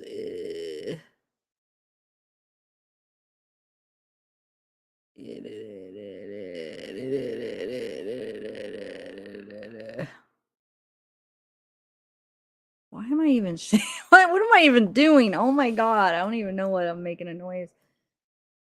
I don't know. No, I'm thick. I feel like I have thick skin, but just it must have just been a temporary couple year thing that went away. Oh, you think I'm fair skin? Really? I think right now I need to get some sun, but I feel like I'm actually not. Like I usually have a dark skin. Like I tan usually have like a I don't know. But um no, it's not eczema. No, because it's not.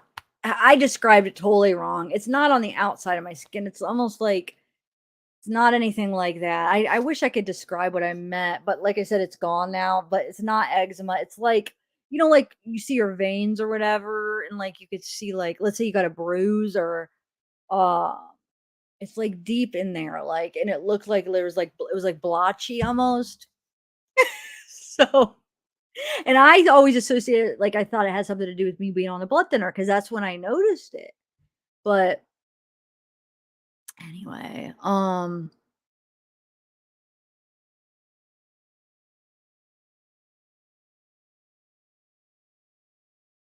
but it wasn't like it came and go. That was just the way I feel like it always like kind of looked like that. But like, so I don't think it was definitely not a rash or anything. I think it was, I didn't, maybe it did have something to do with the blood thinner. Anyway, okay, so you guys, no, it wasn't itchy because it wasn't on my skin. Never mind. Just disregard everything I said because I must have described it totally wrong because what your guys' responses, it's not like anything like that. So just act like I didn't say anything. It's gone now. I don't even know. It's not even a skin thing. It's like deeper. Um, yeah.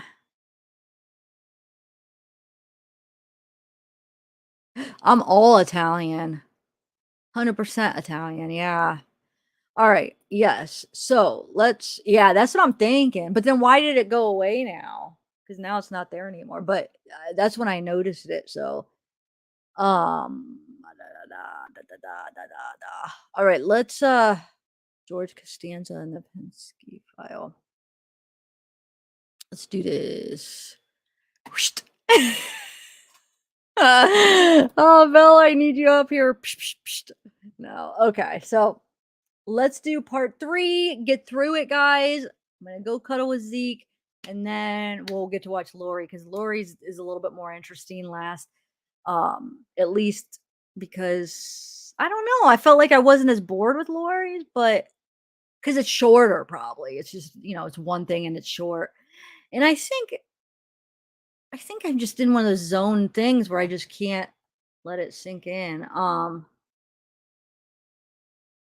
Oh, really? So you know what I'm talking about. Diana, explain it to these. No, I don't want to say these people. That sounds mean. Explain it, because if it is the same thing that you had, explain like that wouldn't be your skin. How would you describe that though? Like where it's at. I just want to see how somebody else would describe it. Because it sounds like maybe you know exactly what I'm talking about. I'm not sure.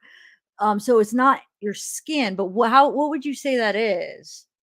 Because it's not. It's like under your skin, but you could see it. You know what I'm saying? Like you could see your vein, some of your veins sometimes. So like it's under there. I want to see how Diana would explain it. I'm just curious.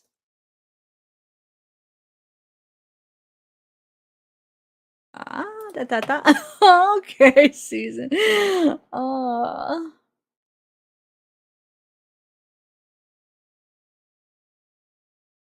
Meep. I agree.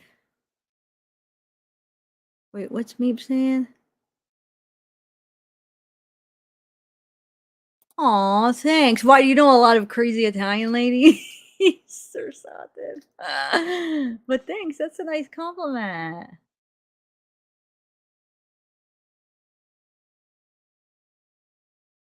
Guess I need to keep us a Vallow case busy with that trial.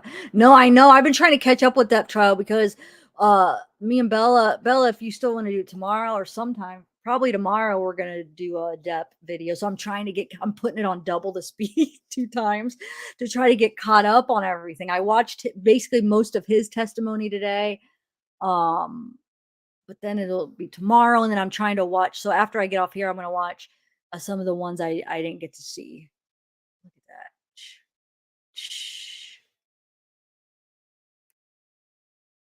that. I wish it would just go. Wait. Hold on. Hold on. Gosh darn it. Wait. It's confusing. Trying to make it look like it's going through, but it won't. Hold on. Nope. How can I do it where it makes it? Hold on. Hold on. I gotta figure this out. No, it's not gonna work. It's like it's poking through me, but nothing's gonna work. Wait, kinda. Oh, wait a minute. Why does it do that? Oh, because the back. Oh, wait. Hold on.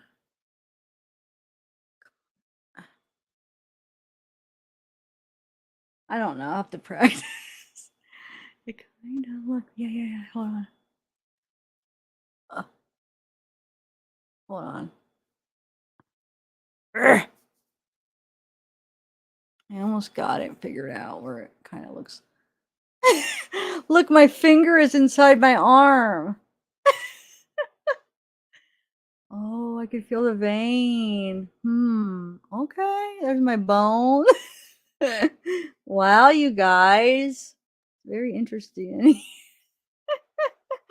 Let's put this one in there. Oh, yeah, okay. Patriotism, hey! We never guessed she's out. Really? All right. No, I don't know. No, not any updates. I'll have to check.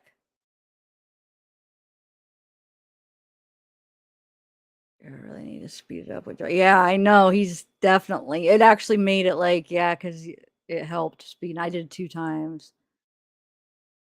What are you doing? I'm trying to make it look like I'm putting my finger in like in my arm.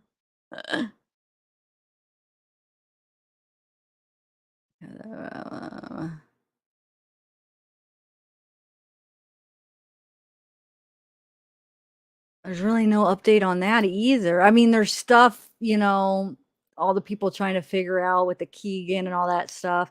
But as far as like an official thing, but no, I mean, I definitely want to, talk about that case. But as far as like a new update, no. No, I didn't eat any shrooms. Hey, alienated.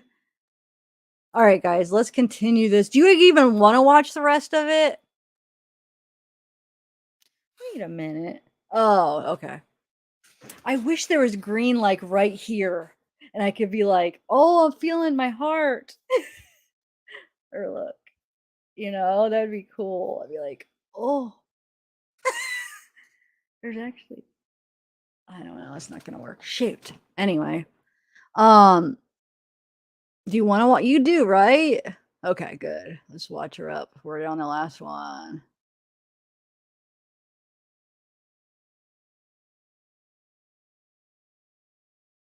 Oh yeah, yeah. We watched. That's what he was talking about today. About the poop, having the poop on the bed, Amber, and then blaming it on the dog. All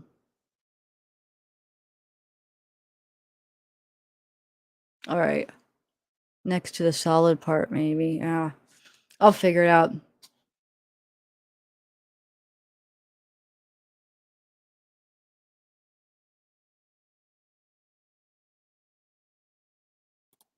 Okay. All right, let me inquire of the court reporter here. You want to take a break for a minute? Why don't we take a 10-minute break here, take a recess, let him catch his breath, and I understand we've got at least one more witness. Is that? Thank you. Please be seated.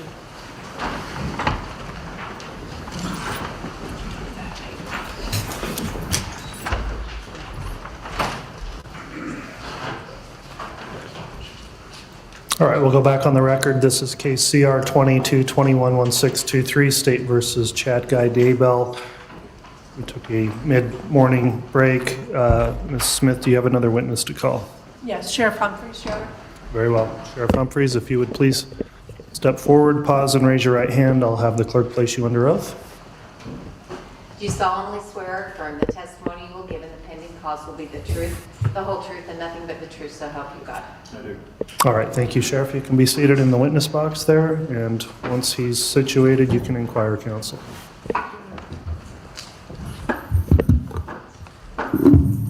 Forgot to move my mic. Good morning.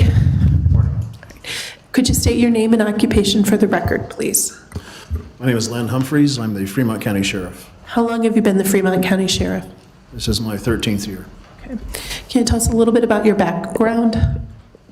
I've worked in law enforcement for 30 years. I achieved basic, intermediate, advanced certificates, and in 2013 earned my executive certificate through Idaho Post.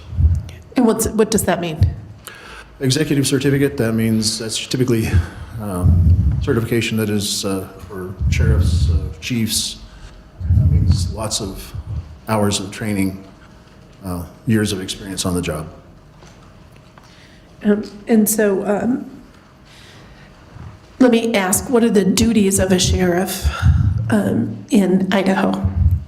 So besides law enforcement, patrol, search and rescue, we also take care of the jails. We're responsible for courtroom security, That's pretty much, When you say law enforcement, does that include investigations into criminal behavior, suspected criminal behavior inside the jurisdiction of Fremont County? it does. And specifically in the Daybell case, did the investigators from Fremont County ultimately report to you? Yes, they do. And are you personally responsible for planning and budgeting for the Fremont County Sheriff's Office's expenses attributable to the Daybell case? Yes, I am. We're going through our budget process currently. Now, did you do any research on what a change of venue to Ada County would cost your office on the Daybell case? Yes, we did. Okay, what research did you do? Well, we received a request for an estimate of what it would cost us. We didn't have a lot to go on, and so our first estimate was what I considered a worst-case scenario. If we had to provide security for the courtroom, if we had to provide security for the jurors, if we had to do everything, like as if we were here. And since that time, we received information from Ada County that most of those things would not apply. And so our original estimate was way off. Okay, and the original estimate, had you had a brief conversation with the sheriff in Ada County? I have spoken with him a couple of times, and also have spoken with Lieutenant Ruby on a couple of occasions. And initially, was the sheriff able to give you any idea of what he would have absorbed and what you had to do? Not originally. Okay, and then sometime after March 1st, you got different information? Just as recently as last week. Okay, and specifically last Tuesday? Yes. And last Tuesday was the first numbers you got out of Ada County? That's correct. Okay, and we've heard that testimony, so I'm not going to ask you to go down that road, but I am going to ask you, if the Ada County Sheriff decides to bill Fremont County, are you obligated to pay that bill? Well, probably so, but typically that would probably run from commissioners to commissioners. Okay. And so while the sheriff can absorb cost, in the end, the commissioners can choose to bill? That's a question I'm not sure about. Okay.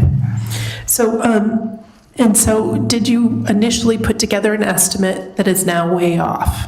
That's correct. And so we've withdrawn that estimate.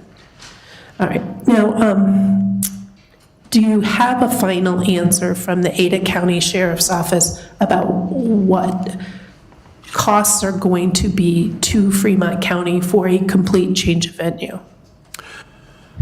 Well, I wouldn't say that they were entirely complete. I know that there's some questions about sequestering a jury and who would take care of that. I know that their numbers for overtime costs are significant, and looking at them, it would probably be cheaper for us to provide that team for taking care of a jury.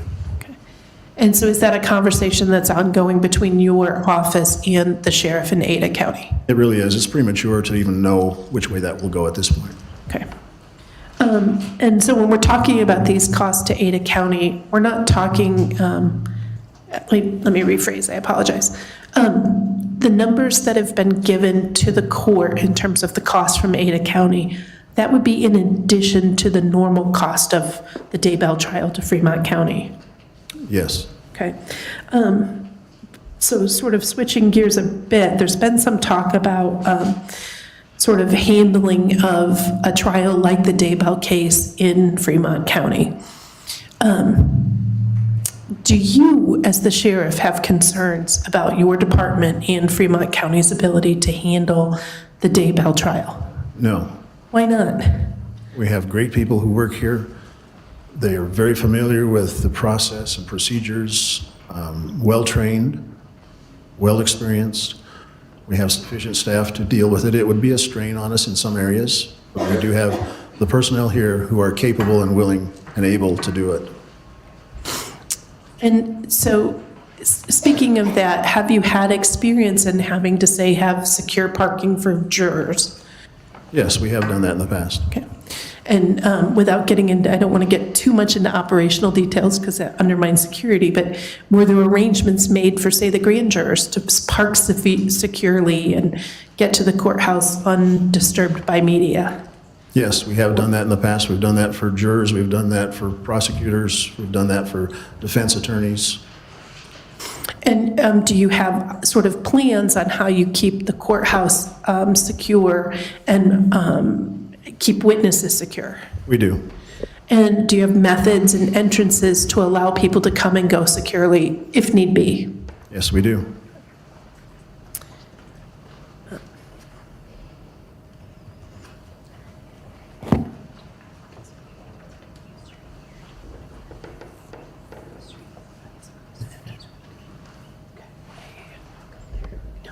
Absolutely right.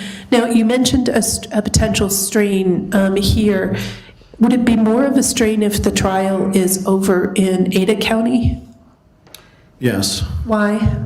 Well, because I'll have personnel who are not here that normally would be doing their normal jobs. They would be in Ada County, therefore not available to do their normal jobs. Okay.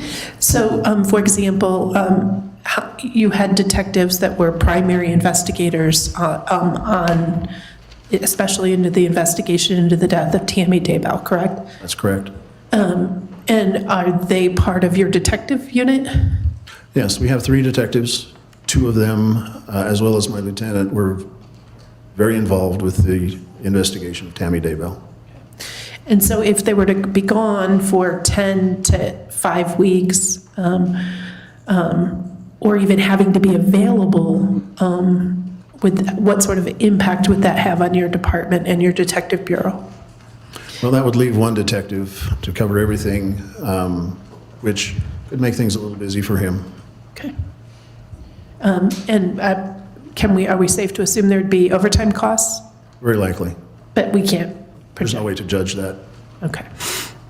And if the jury were picked in Ada County but back to Fremont County, what, if any, impact would that have on your manpower? Well, in one aspect, it would help our manpower.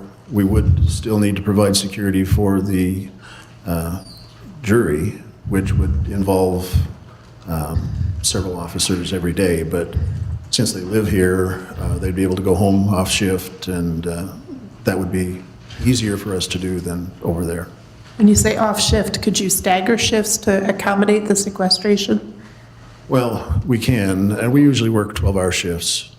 And so that rotation would be fairly easy to work out. Okay. And so if the trial were here in terms of sequestration cost to the sheriff's office, could you accommodate it with your existing resources? Yes. Okay.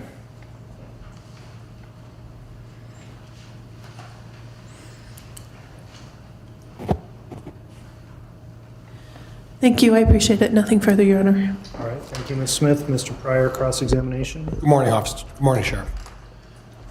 How much experience do you have in handling a jury that's been sequestered? Not very much. Well, not very much or none at all. We've had a couple of juries, but they were just during deliberation after the sentence was provided. And what we are talking about is sequestering a jury for possibly 10 weeks. You understand that, right? Yes, I do. Okay. I noticed today when I came in that there are a number of police officers here today. You have a significant amount of your police force in this courthouse right now, don't you? I have several deputies here, yes. Well, it's more than several deputies. You have the vast majority of your police force around this courtroom right now, don't you? Probably about half. Okay. Now, you noted that it would be easier for your deputies if the trial was here, correct? Yes. Okay. How easy would it be for a jury of 16 people to sit in a hotel for 10 weeks? I couldn't speak to that. Right. Now, we would also need to provide security around the courthouse during this trial. You would agree that the tone has been elevated in this community, right? This has drawn a lot of interest.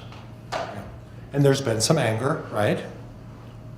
I'm not sure what you're referring to. Okay. Well, there's a reason why you have, half, I counted, but my number may be different than yours, but a significant amount of your police officers are here today for a hearing.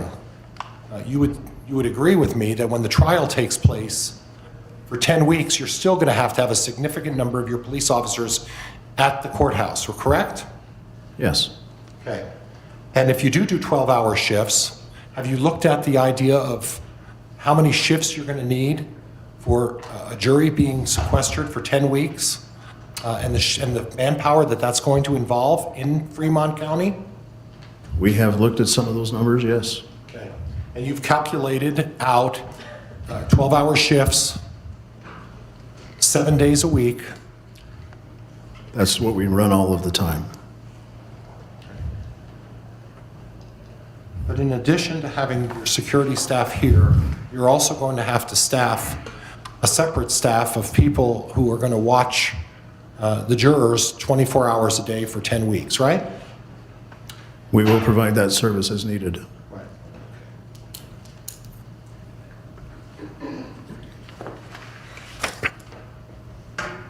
Now, there are no hotels I guess there's one hotel in St. Anthony, right? There's one. Yeah. Is that going to be sufficient to house 16 to 18 jurors? That will be up to the courts to decide where they house them. Okay. And again, you don't have any input about providing security in Rexburg or Idaho Falls? I expect that I would have some input, yes. Okay, and as part of your input, would you prefer Rexburg or Idaho Falls? I think Rexburg has facilities that would be adequate for what we need. There's about 6 hotels.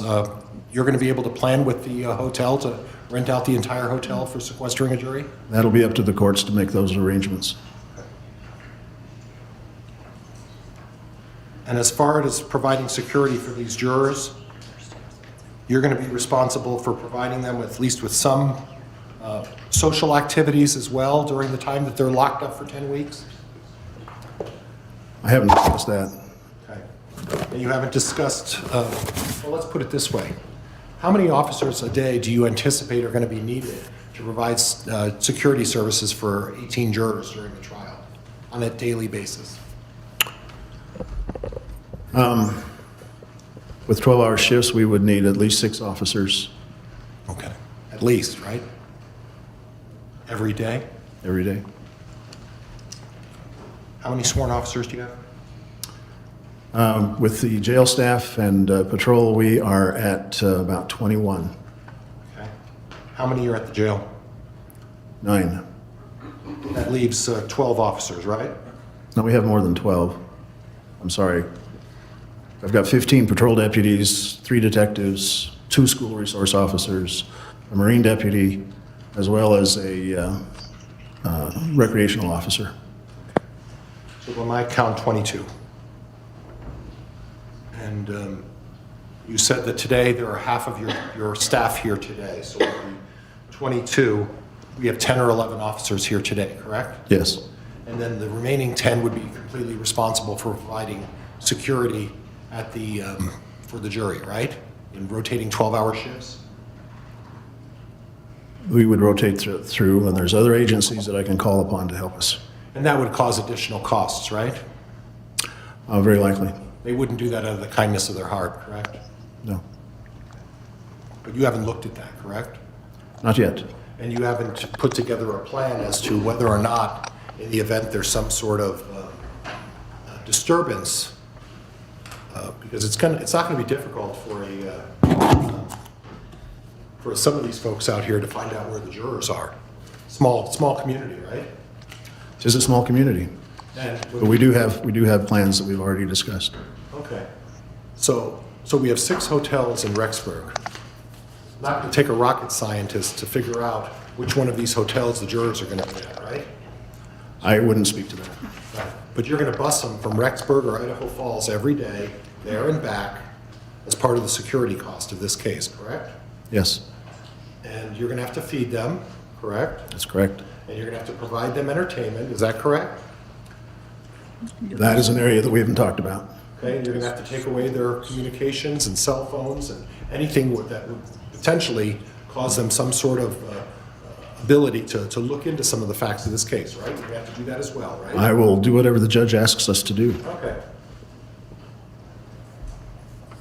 And in the event there's some sort of vigil or protest or something like that, have you taken consideration as to whether or not in Rexburg, Idaho, with the 6 hotels, that in the event there's some sort of vigil or other disturbance where the jurors are being housed, do you have plans for addressing that concern if that should happen?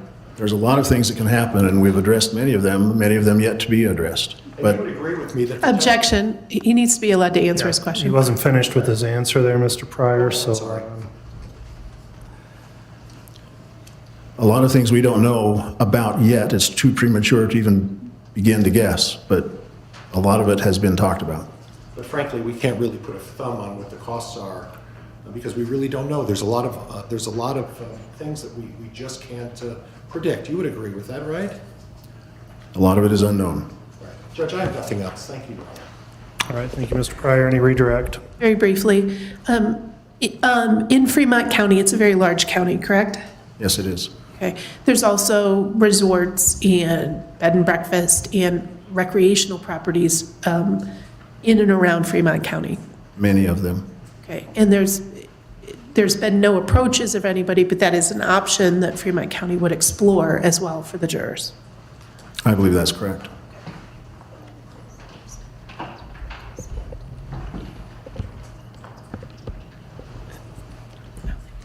Thank you very much. I appreciate it. All right, thank you on that very limited redirect. Any recross, Mr. Pryor? So what you're suggesting then is that we're going to put these jurors in a resort for 10 weeks just to make it comfortable for them? Is that what we're talking about? I didn't make that suggestion. I said those are available. Okay. And you would have the security to shut down a resort so that jurors wouldn't have any contact with outside influences while they're deciding what to do in this case? Would probably be easier there than at a hotel. And as far as cost, you've read Lieutenant Travis Ruby's, he's, for all practical purposes, anything within the normal realm of a trial in Ada County is going to be covered completely by Ada County. You understand that, right? Yes, I do. All right, nothing else, Judge. Thank you. All right, thanks. That will conclude your testimony then, Sheriff Humphries. Thank you for appearing today.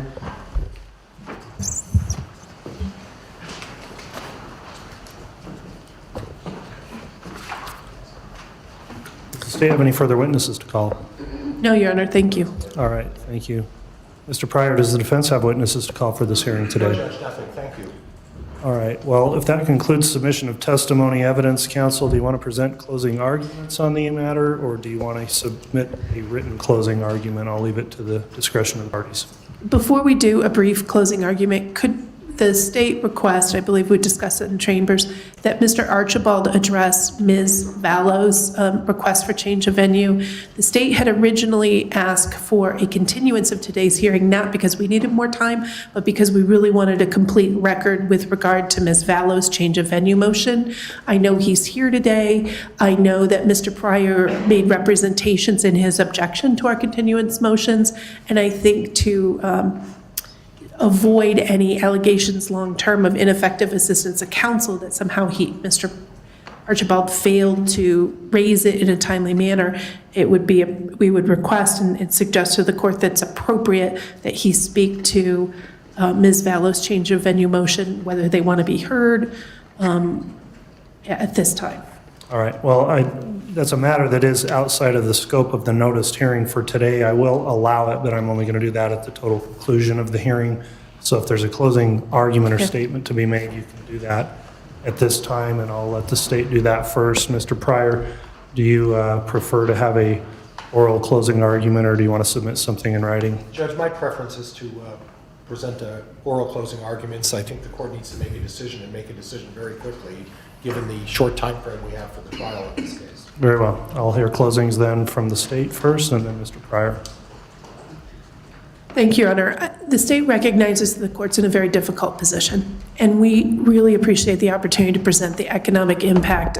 The people of Fremont County and Madison County, since this is a joint prosecution, have an interest in having the crimes that occur within their jurisdiction heard in that jurisdiction. And the Idaho legislature and the courts have developed a method that allows the court to achieve both the ability of Mr. Daybell to have a fair and impartial jury and the jurisdictions that have an interest in the crimes that occur there to hear those cases. And that's under Idaho Code 19-1816. We would ask you to follow it. The state has met those standards. We've shown you that it's more economical to try the case in the county of origin than it is to try it, 300 miles or 200 plus miles across the state.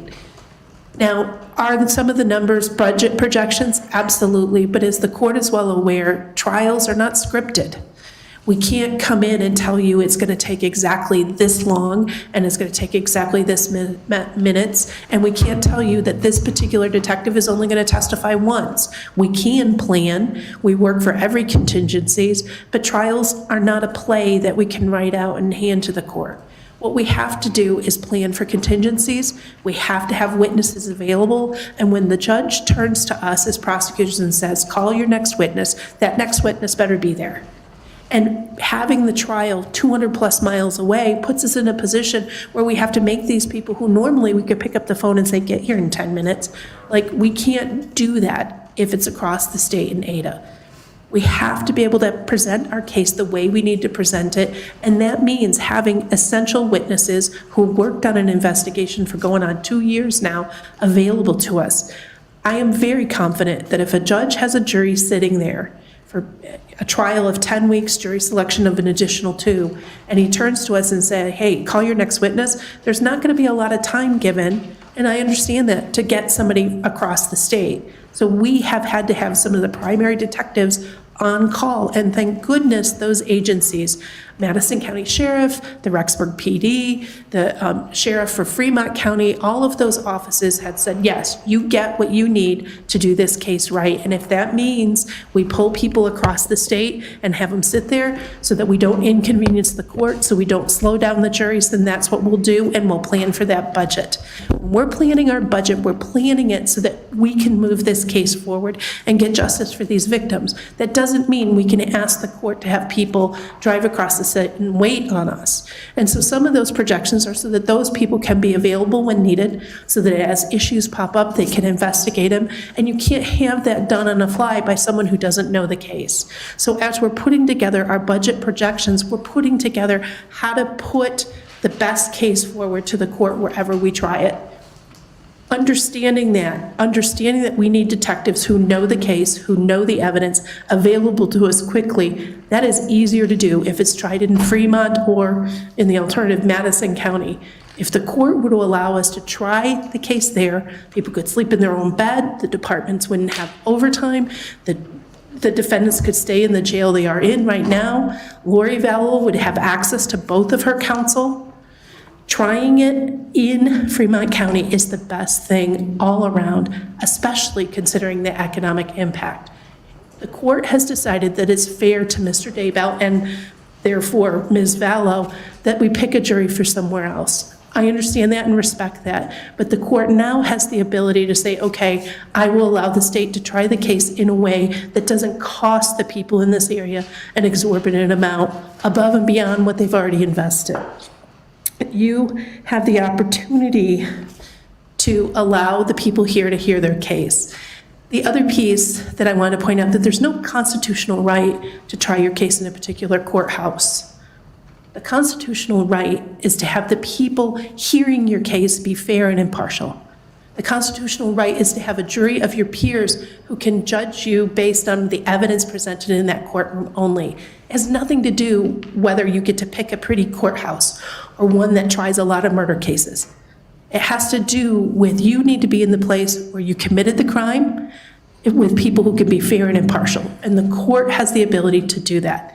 Well, the people, Ms. Smith, the people that will be picking are the jurors, and the jurors will be from Ada County. Correct. So it sounds like you're arguing that the people from here should be the ones listening to and deciding the case. I apologize. I was being, if that's true, that was, I was saying the court has accomplished by picking a fair and impartial jury from Ada. Now we're asking you to bring those people from Ada here to let the evidence in this jurisdiction be heard from the place it was collected. This is where those people died. This is where those people were killed and buried. This is where the trial needs to be. And the agencies involved have worked out an amazing partnership. They've worked really closely together. They've dedicated scores of hours of resources. Those people should be allowed to be able to work and do their normal job and be available to the prosecution in the state when we need them. And the best way to accomplish that is to do that here in the Fremont County Courthouse. You know, we've all traveled, you know, I know the courts traveled to Ada County. I've traveled to Ada County, see that courthouse. The fact that a courthouse might be prettier or technically bigger isn't what the statute contemplates. The fact that more murders happen in Ada County isn't what the statute contemplates. Under that standard, every murder case should get transferred to Ada. This isn't about what courthouse is prettier, who has more staff. This is about, can we deliver Mr. Daybell's constitutional rights, Mrs. Daybell's constitutional rights, and allow the people in the jurisdiction that help do the investigation to hear the case. And you have the tools to do that, and we're asking you to do that. All right, thank you, Ms. Smith. And I'll just note for the record, I actually think this is a prettier courthouse than Ada County's, and I'm not going to take deciding, and I mean that sincerely, but Mr. Pryor, if you'd like to present your closing, you may. Judge, I think Ms. Smith misunderstands the standard. This court made a decision regarding venue. I don't have to remind the court the voluminous nature of the exhibits that I submitted to the court. They were voluminous, and there was quite a bit of media attention. There were vigils. There were at the very courthouse where she wants to have the trial now in Madison.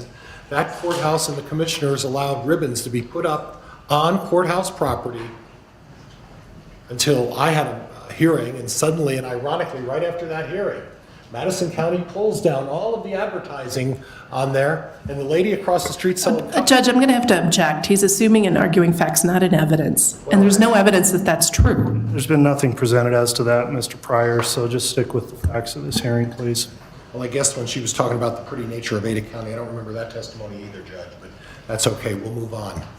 Judge, the memorandum decision you issued in this case talks about the nature and the level of intensity that's surrounding this case.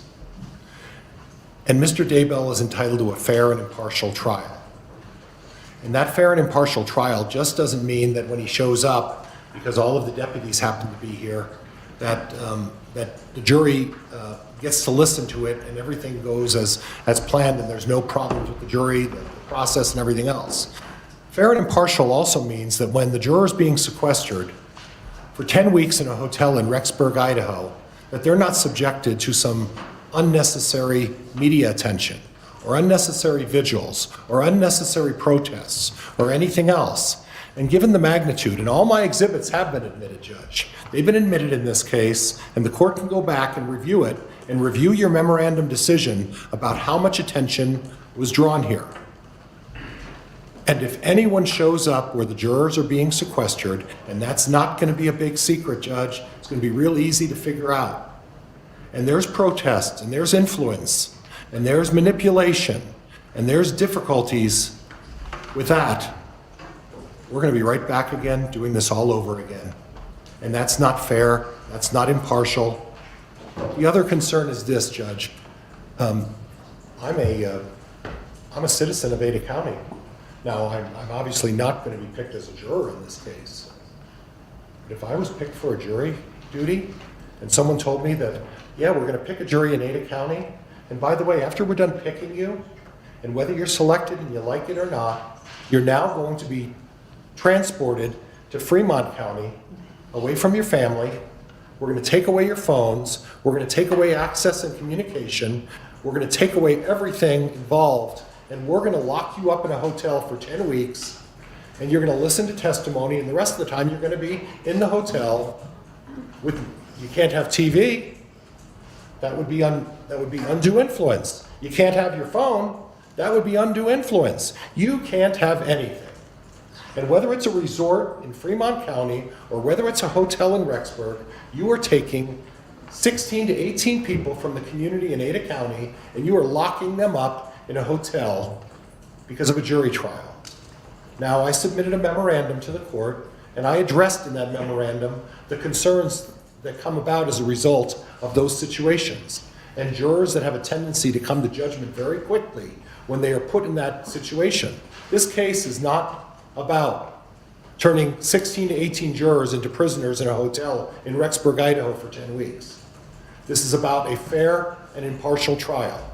And I'm sorry, Ms. Smith and Ms. Blake, that this county has to pay all of these costs. It wasn't my decision to seek the death penalty. It was their decision. And they made that decision taking into account what was going to transpire. And this court, and rightfully so, moved venue to Ada County. Now, I get, at least from my perspective, Judge, some of the costs that they have addressed here seem a bit inflated. But it doesn't matter what the costs are. It doesn't make any difference what the costs are, because that's not what the consideration is. Costs are only one factor. And Ms. Smith seems to suggest that cost is the entire factor, Judge, for flipping this thing. And that's not what the standard is. The standard is whether or not Mr. Daybell gets a fair and impartial trial. That's where you start. The inconveniences to everybody else. I'm going to have to travel over here. And when I get co-counsel, he's going to have to travel over here.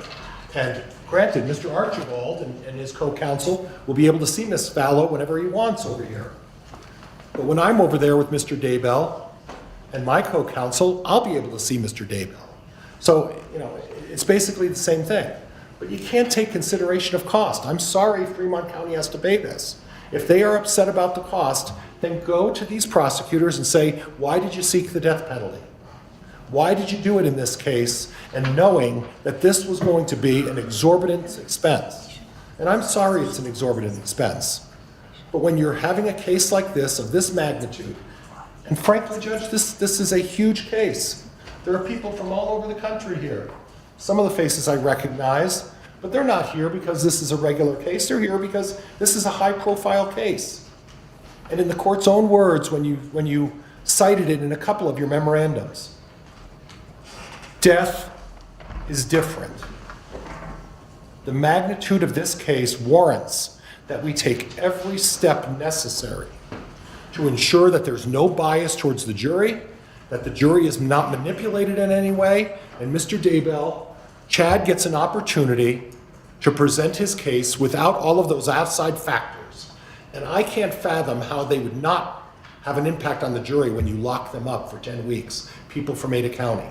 I can't fathom how there isn't going to be a vigil, or there isn't going to be some sort of protest or anything else, given the exhibits that I previously submitted, when they lock them up in this hotel. And I don't agree with any of the numbers they presented. Frankly, I think they're padding all of them. And I think, you know, I think it's just a situation where they want to be comfortable. And I'm sorry they're uncomfortable, but we're all going to be uncomfortable. And at this point, Judge, the magnitude of this case, the seriousness of this case, and I understand it's an expense. And you know, Judge, but you have to look at, we've all been sworn in as lawyers, and the primary responsibility is not the cost of things. The primary objective of all of us is the administration of justice. I have a job to do, the prosecutor has a job to do. But more importantly, Judge, you have a job to do. And unfortunately, that may be a situation where you're going to have to say, I'm sorry, Fremont County, but the magnitude of this case is so serious. The magnitude of this case is, you know, it's one of the biggest cases in the country. And I think to be on the safe side, even though as a judge, you're saying I'm aware of the cost, but given the magnitude of the case, we have to have it in Ada County, because we cannot afford to have to go through this again. And that is a concern, because if there is a problem and there is a difficulty, we're going through this again. And given that, Judge, I would respectfully ask that this court deny their motion. It makes far more sense to not impose such a significant burden on jurors and risk manipulation or some sort of intimidation or otherwise on a jury when you bring them here in a small community.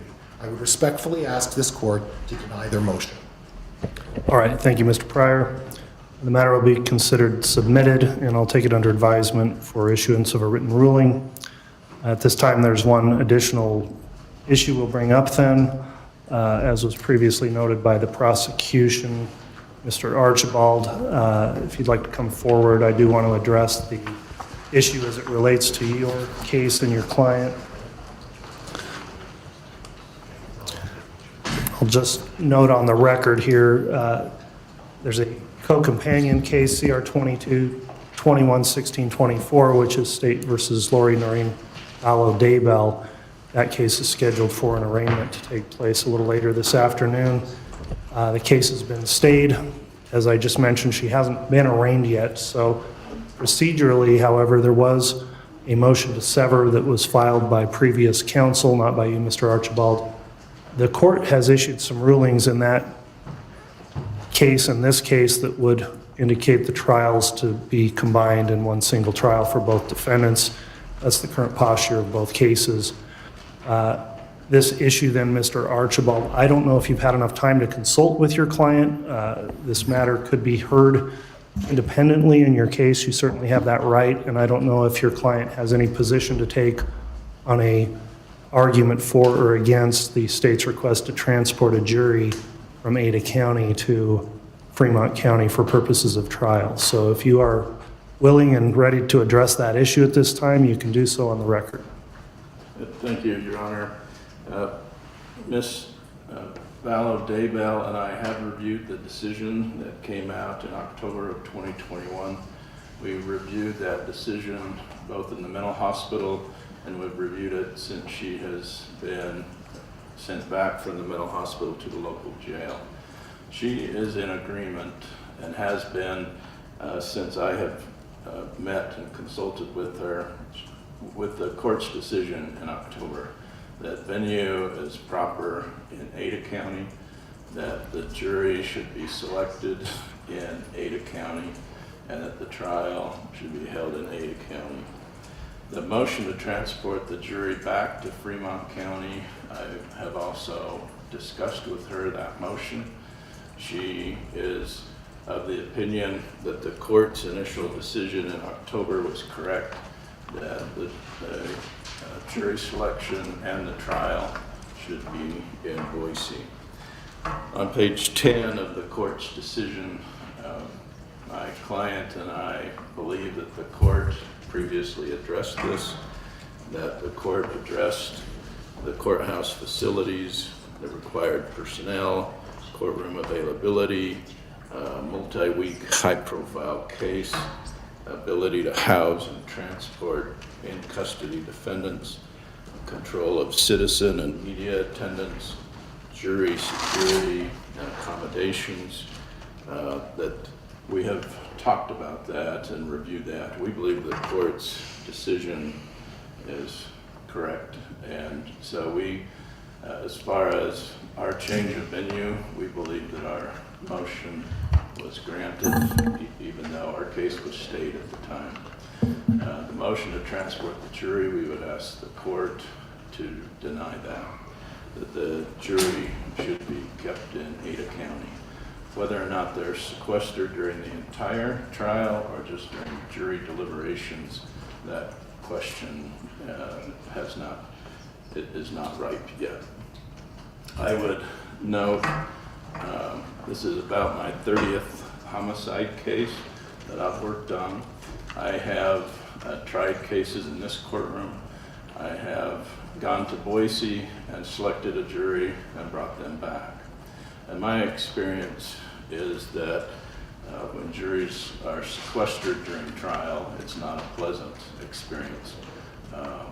And so I still may constitutionally be required to ask for the jury's sequestration, but in my experience, bringing them to Fremont County in the middle of winter is a bad idea. I've been here in jury trials while it's in the winter.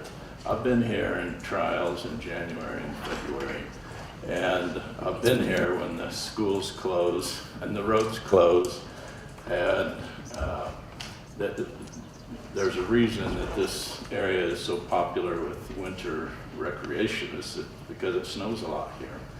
So to have a high-profile case that extending multiple weeks in Fremont County, Idaho, where it's guaranteed to snow and snow and snow some more in January and February of 2023 would, in my opinion, not be wise. I agree that the state, in bringing the death penalty, it guarantees additional costs that are not required during a homicide case where the death penalty is not sought. I have tried both death penalty cases and I've tried murder cases where the death penalty is not sought. And I can attest to the added burden and the added costs for both the state and the defense when the death penalty is sought. The voir dire process is longer, the trial is longer, the sentencing is longer, the appeals are longer, the scrutiny from the appellate courts are longer when the death penalty is sought.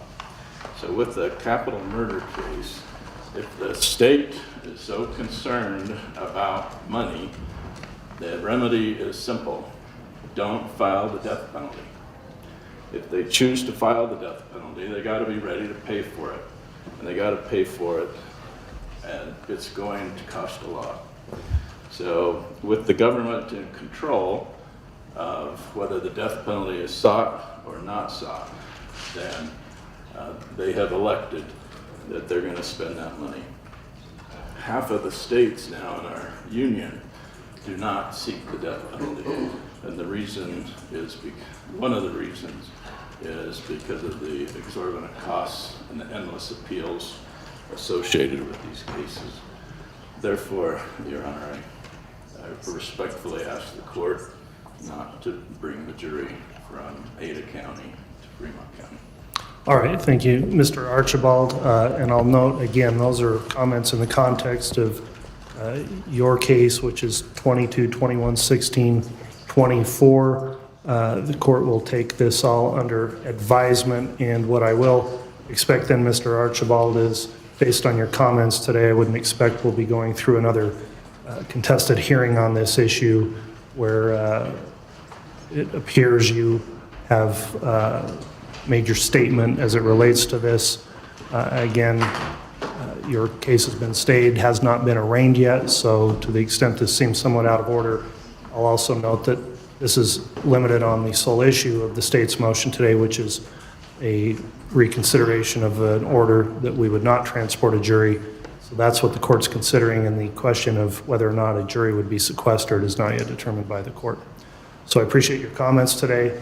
That will conclude the hearing then. The court will take this issue under advisement. We'll issue a written ruling in due course. At this time then, I will leave the bench. The defendant will be transported from the courtroom. I'd ask those in attendance to remain seated until such time as the marshals of the courtroom advise you that it's okay to stand up and exit the courtroom, and we'll be in recess.